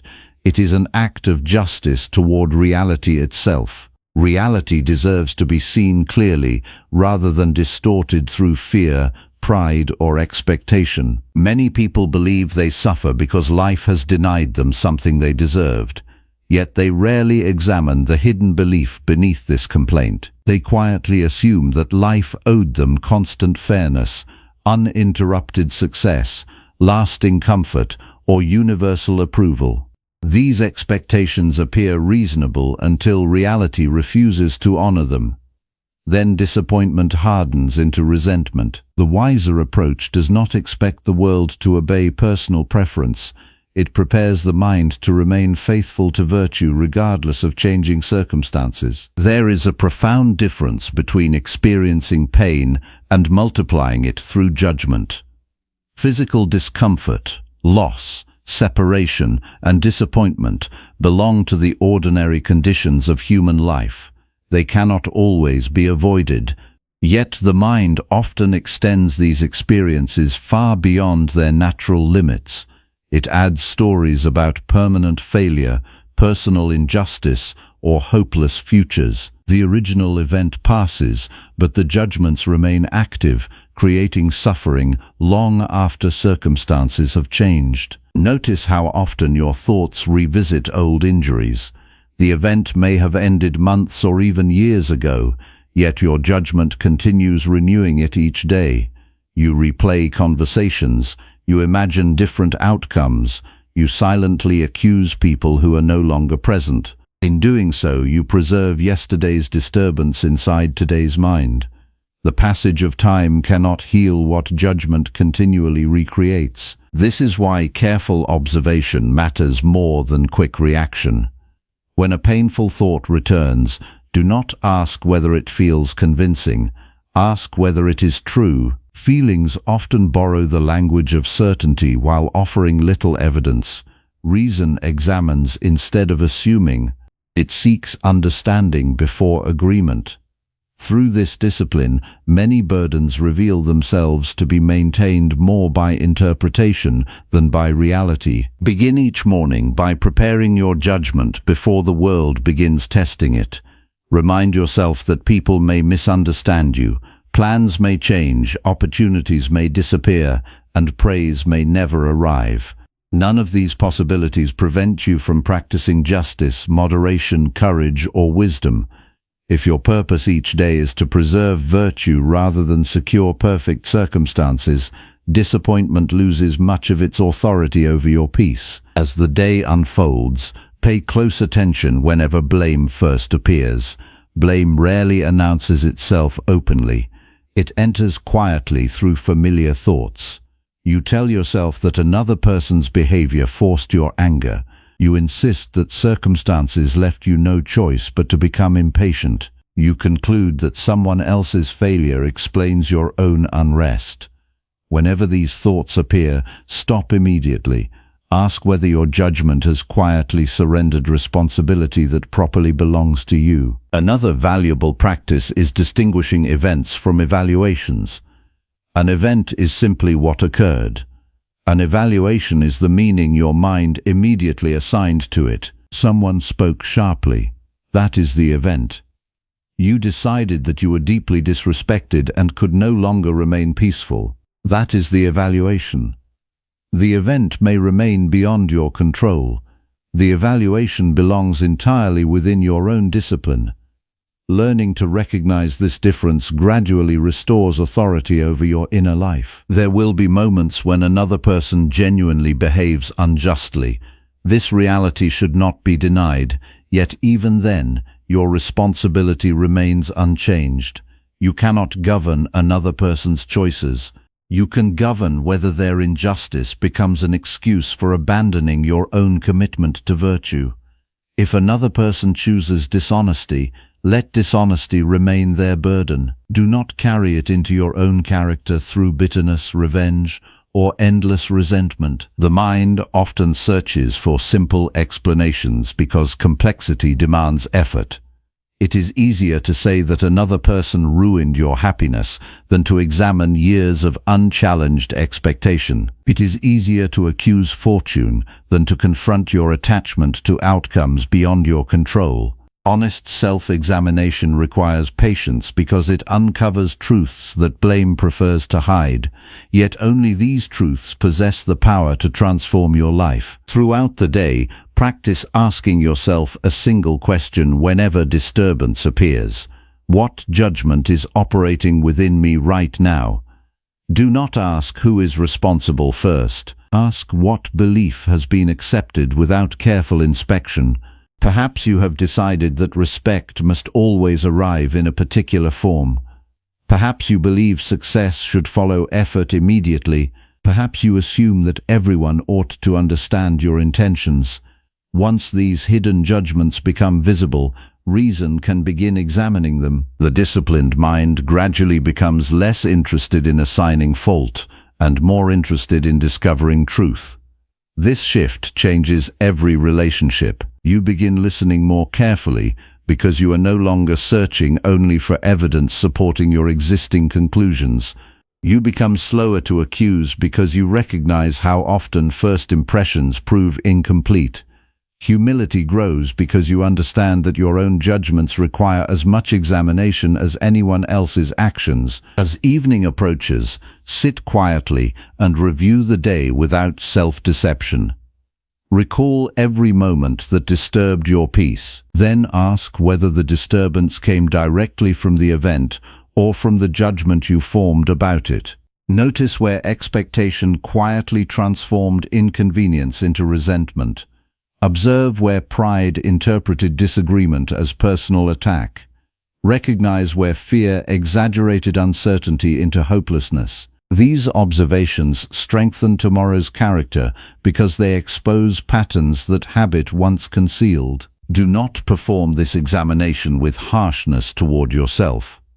The purpose is not self-condemnation but self-correction. A person who honestly discovers an error in judgment has already moved closer to wisdom than one who confidently continues believing it. Every mistaken interpretation released is a burden removed from the soul.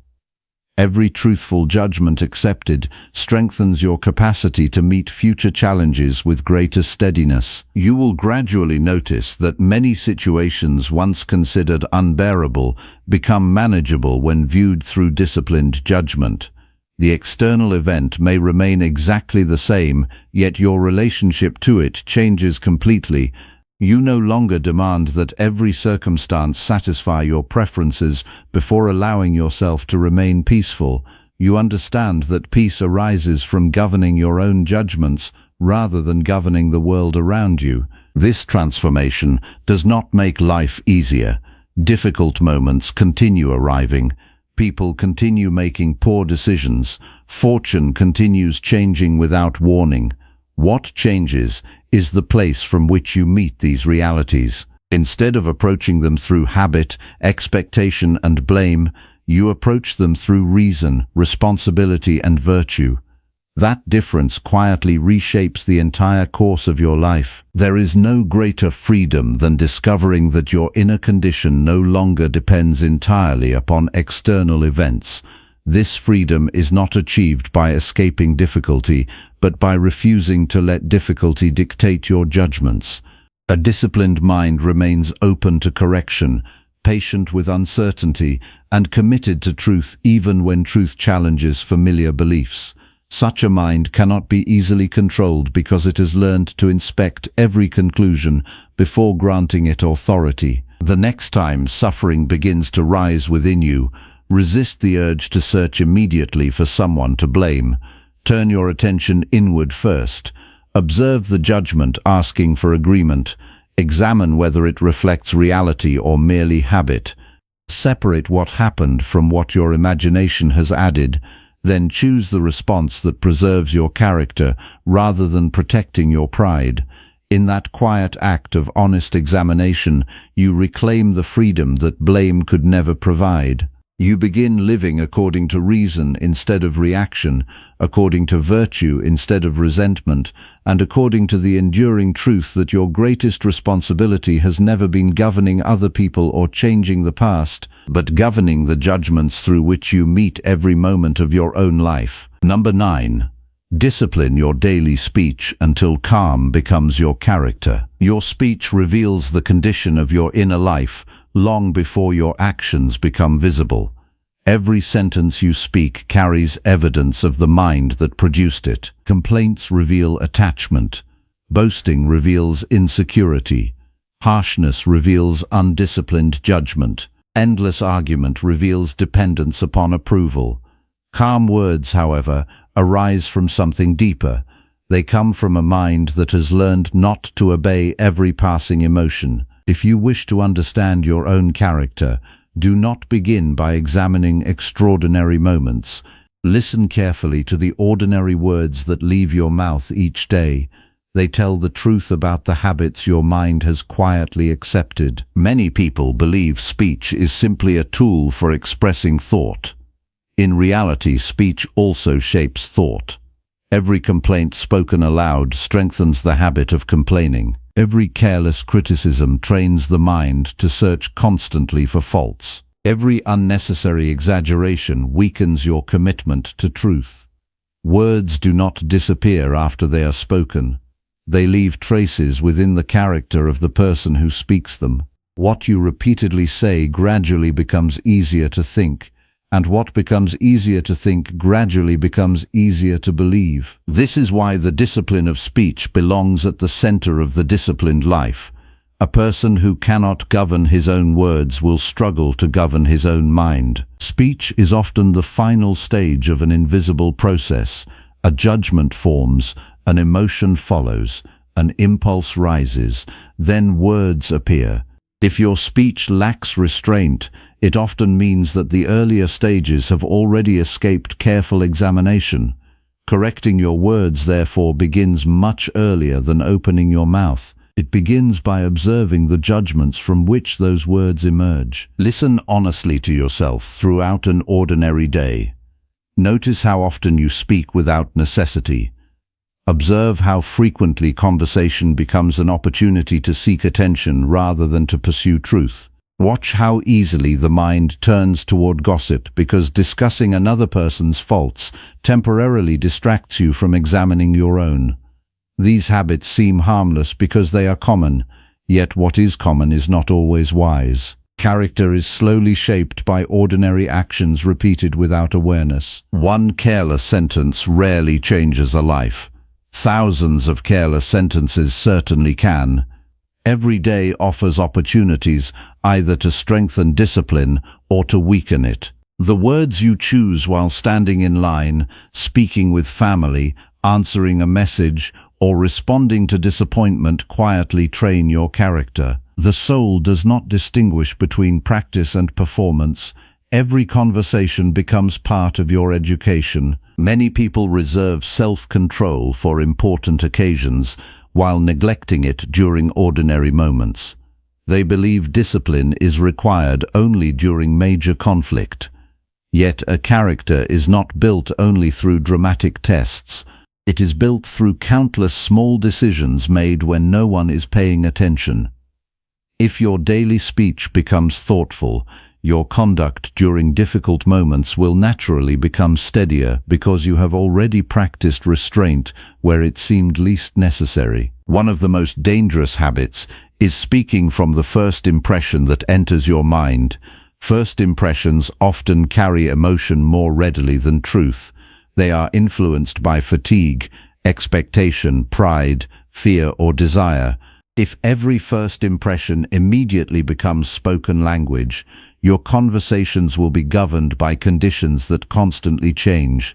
Reason asks for something better. It asks you to allow your first thought to be examined before it becomes your public voice. There is strength in becoming a person whose words are fewer but more reliable. Such restraint is not silence for its own sake.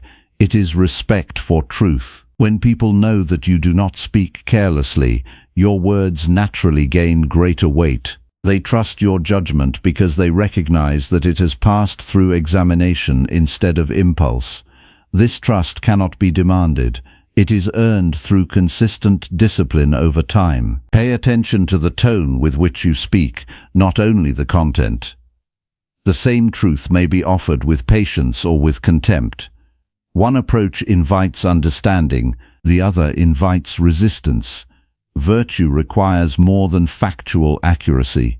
It also requires justice and moderation in the manner through which truth is delivered.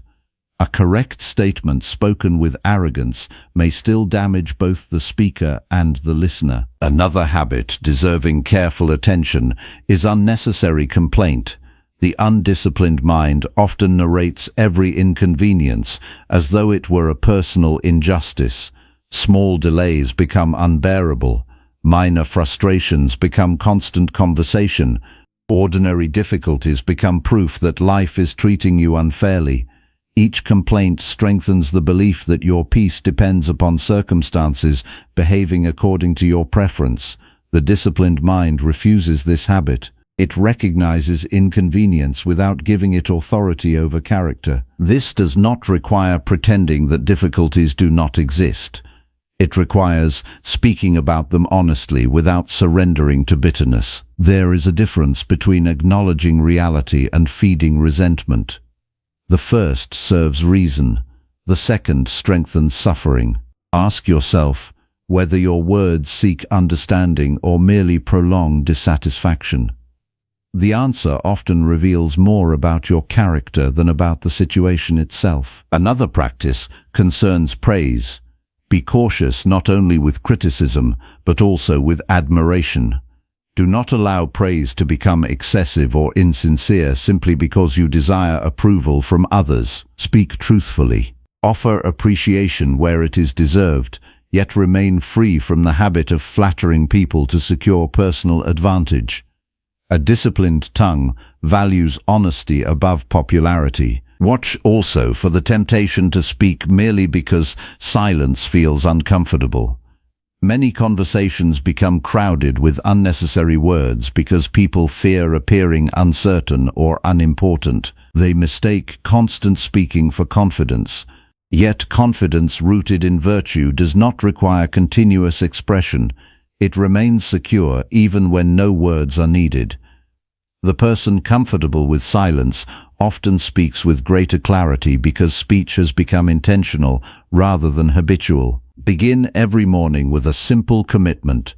Decide that today your words will serve virtue rather than emotion.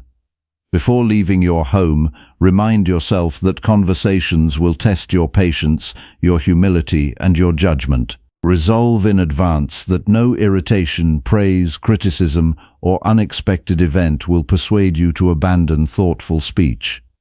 This preparation does not guarantee perfection, but it strengthens awareness before temptation appears. As the day unfolds, create small moments of pause before important conversations. Before answering criticism, breathe and examine your intention. Before giving advice, ask whether it has truly been requested or whether pride simply wishes to display knowledge. Before correcting another person, consider whether your purpose is their improvement or your own satisfaction. These brief examinations often prevent words that would otherwise become lasting regrets. There will be moments when another person's language becomes harsh or disrespectful. At such times, remember that their speech belongs to their character, while your response belongs to yours. Never allow another person's lack of discipline to become permission for abandoning your own. If they speak from anger, answer from reason. If they exaggerate, remain faithful to truth. If they insult, preserve dignity through moderation.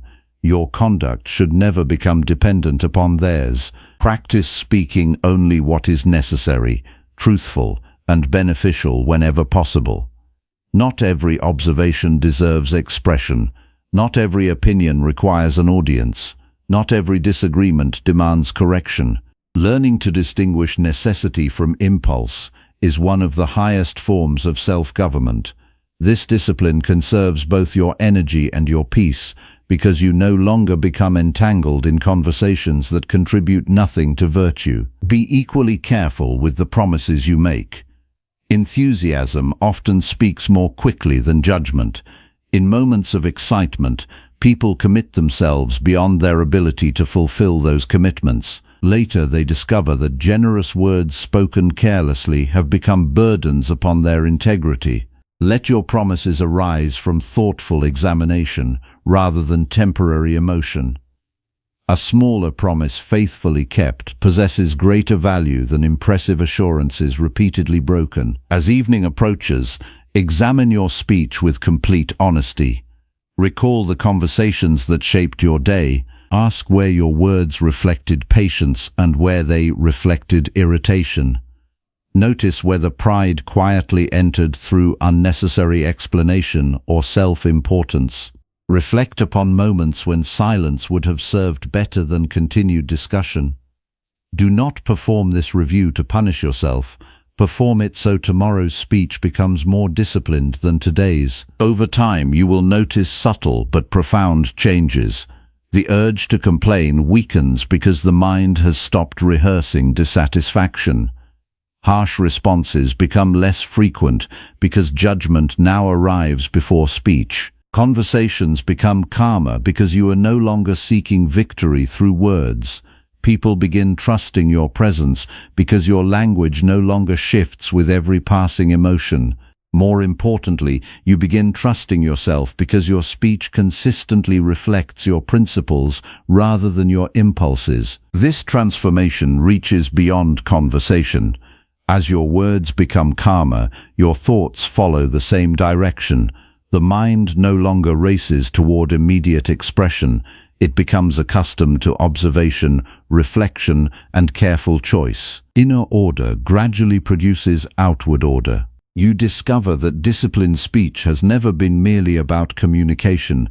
It has always been about governing the source from which communication arises. Do not expect immediate perfection. Years of careless habits will not disappear after a single day of attention. There will be moments when impatience escapes your lips before reason intervenes. There will be conversations you wish to repeat differently. Meet these moments with honest correction instead of discouragement.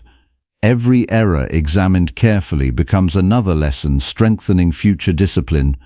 The only true failure is refusing to continue the work. Remember that every person you encounter is also carrying unseen struggles.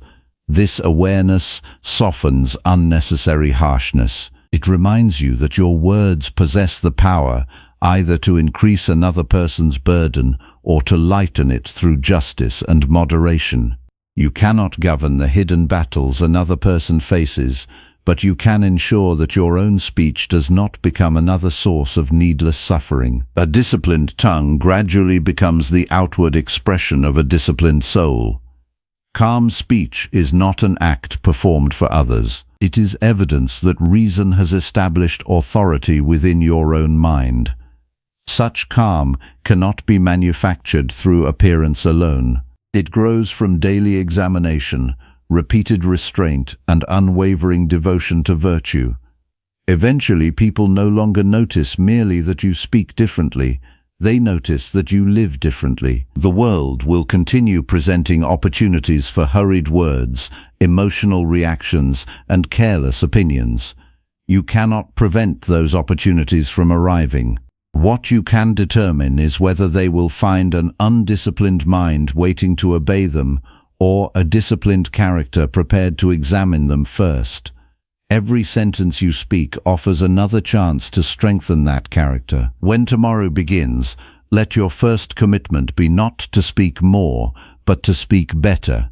Let every word pass through reason before reaching another person. Let honesty replace exaggeration. Let patience replace haste. Let moderation replace emotional display. Let your conversations become exercises in virtue rather than opportunities for self-importance.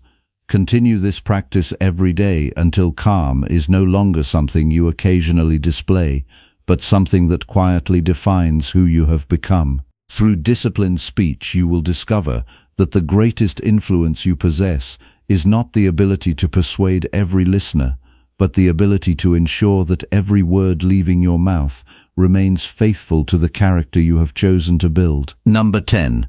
Master yourself through silence and let virtue speak instead. Most people misunderstand silence because they mistake it for absence. They think silence is what remains when speech disappears, as if it were empty space waiting to be filled. In truth, silence is not absence at all. It is presence without distortion. It is the moment where the mind is no longer leaking itself into noise. It is where judgment becomes visible without disguise, where impulse is no longer hiding behind words, and where character stands exposed without decoration.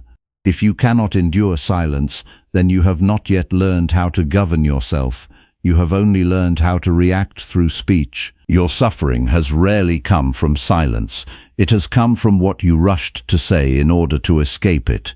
Every unnecessary explanation, every defensive reply, every emotional outburst, every attempt to prove yourself in the moment of discomfort has shaped the conditions of your unrest. When unexamined, becomes a refuge for impulse. You speak not because wisdom demands it, but because discomfort pushes you. In those moments, silence feels unbearable only because it removes your usual escape routes. It forces you to meet your mind without interruption. The disciplined life begins when you stop treating silence as a gap to be filled and begin treating it as a mirror. In that mirror, you see the condition of your thoughts before they are refined by language. You see impatience before it becomes argument. You see insecurity before it becomes justification. You see desire for approval before it becomes persuasion. Silence does not create these things, it reveals them, and what is revealed cannot be corrected unless it is first observed without avoidance. Most people are governed by unexamined judgments that constantly seek expression. A thought appears and immediately demands to be spoken. An emotion rises and immediately demands to be validated through words. A reaction forms and immediately demands external release. This chain of automatic expression creates the illusion of control, yet it is actually dependence. You are not choosing your speech in those moments. You are being carried by whatever impulse arrived first. Silence interrupts this chain. It inserts a space where choice becomes possible again. Observe how uncomfortable you become when you are not speaking. That discomfort is not evidence that something is wrong. It is evidence that you are no longer distracting yourself from your own mind. The silence you resist is often the first honest moment you have had in a long time. Without words to manage your image, you begin to notice how much of your speech was directed toward shaping how others perceive you, rather than expressing what is true.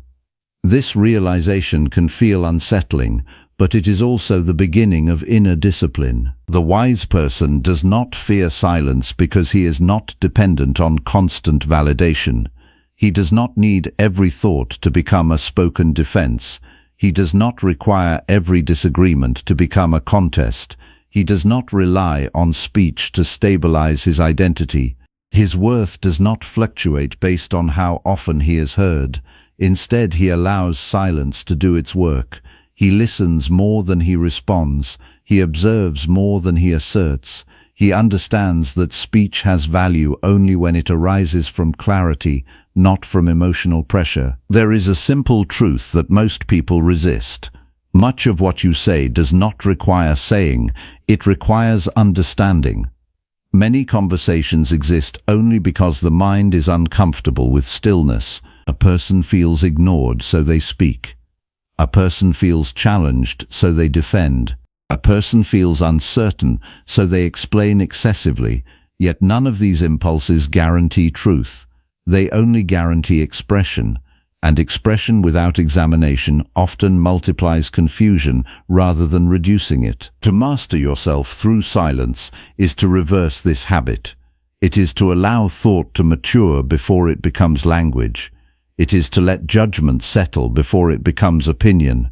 It is to let emotion be observed before it becomes action. This maturity does not weaken your voice, it strengthens it. A person who speaks less often but more truthfully carries greater authority than a person who speaks constantly without reflection. Begin noticing how quickly you abandon silence in moments of tension. Someone misunderstands you, and you immediately rush to correct them. Someone criticizes you, and you immediately rush to defend yourself. Someone disagrees with you, and you immediately rush to restore your position. In each case, silence is sacrificed not for truth, but for comfort. You are not seeking clarity. You are seeking relief from the discomfort of being questioned or misinterpreted. This is where discipline must begin. True strength appears when you can remain silent without losing your composure. It appears when you can allow misunderstanding to exist without rushing to erase it. It appears when you can sit in discomfort without turning it into unnecessary speech. At first, this feels like restraint. Over time, it becomes freedom. You realize that not every misunderstanding needs correction, not every opinion needs response, and not every emotional surge needs expression. Silence also reveals something more difficult. It exposes how often your mind rehearses conversations that never needed to happen. You argue with people who are not present. You defend yourself in imagined scenarios. You construct responses to accusations that were never made. In silence, these internal dialogues become harder to ignore. You see how much of your mental energy is spent maintaining conflicts that exist only in thought. Once seen clearly, this habit cannot be unlearned without effort. The practice of silence, therefore, becomes a form of mental purification. It removes unnecessary noise so that reason can operate without interference. It allows you to distinguish between what is real and what is imagined, between what is necessary and what is habitual, between what deserves expression and what deserves to be released. Without this practice, your inner life remains crowded with unexamined reactions that constantly demand attention. Each morning, you should prepare your mind for disciplined silence. Not silence of the mouth alone, but silence of unnecessary reaction. Decide in advance that you will not speak from irritation. Decide that you will not explain yourself under emotional pressure. Decide that you will not fill every pause with unnecessary words. This preparation strengthens awareness before the day begins. It ensures that silence becomes a conscious choice rather than an accidental occurrence. Throughout the day, treat silence as a tool for examination. Before responding to anything that disturbs you, pause. Do not allow the first impulse to become your voice. Observe it instead. Ask whether it carries truth or merely emotion. Ask whether it requires expression or reflection. In that brief moment of restraint, you reclaim authority over your speech. You shift from reaction to choice, from impulse to reason. There will be times when silence feels like surrender. Others may misinterpret it as weakness. They may assume you have nothing to say or that you lack conviction. Do not allow their interpretation to govern your conduct. Their understanding of your silence belongs to them. Your responsibility is to ensure that your silence serves wisdom rather than fear. A silence rooted in clarity is stronger than speech rooted in confusion. As your discipline deepens, you will notice that silence begins to change your inner life before it changes your outer behavior. Your thoughts become less scattered. Your reactions become slower and more deliberate. Your need to prove yourself diminishes. You begin to experience a form of stability that does not depend on constant verbal expression. This is not withdrawal from life. It is participation in life without unnecessary disturbance. Virtue does not require constant explanation. It does not depend on continuous justification. It expresses itself through consistent action, steady judgment, and calm presence. When your life is governed by virtue, your silence becomes meaningful because it reflects a mind that no longer depends on noise to feel secure. People may still misunderstand you, but your peace will no longer depend on correcting every misunderstanding. In the evening, review your use of silence. Ask where you spoke too quickly and where silence would have preserved clarity. Notice where unnecessary words created tension that could have been avoided. Observe where restraint protected your integrity. This reflection is not about self-criticism, but about sharpening awareness so that tomorrow your silence becomes more intentional and your speech more precise. Over time, you will discover that silence does not reduce your influence. It refines it. Your words carry more weight because they are no longer diluted by constant expression. People begin to listen more carefully because they recognize that you do not speak without reason. More importantly, you begin listening to yourself more clearly because your inner world is no longer cluttered with reflexive speech. To master yourself through silence is not to withdraw from communication. It is to purify it. It is to ensure that every word you speak has passed through reason before reaching the outside world. It is to allow silence to filter out impulse so that only what is necessary, true, and aligned with virtue remains. In that discipline, you no longer speak to escape discomfort. You speak because reason has given permission. And when silence is no longer something you fear but something you understand, you will realize that it was never empty. It was always full of truth, waiting to be seen without distortion.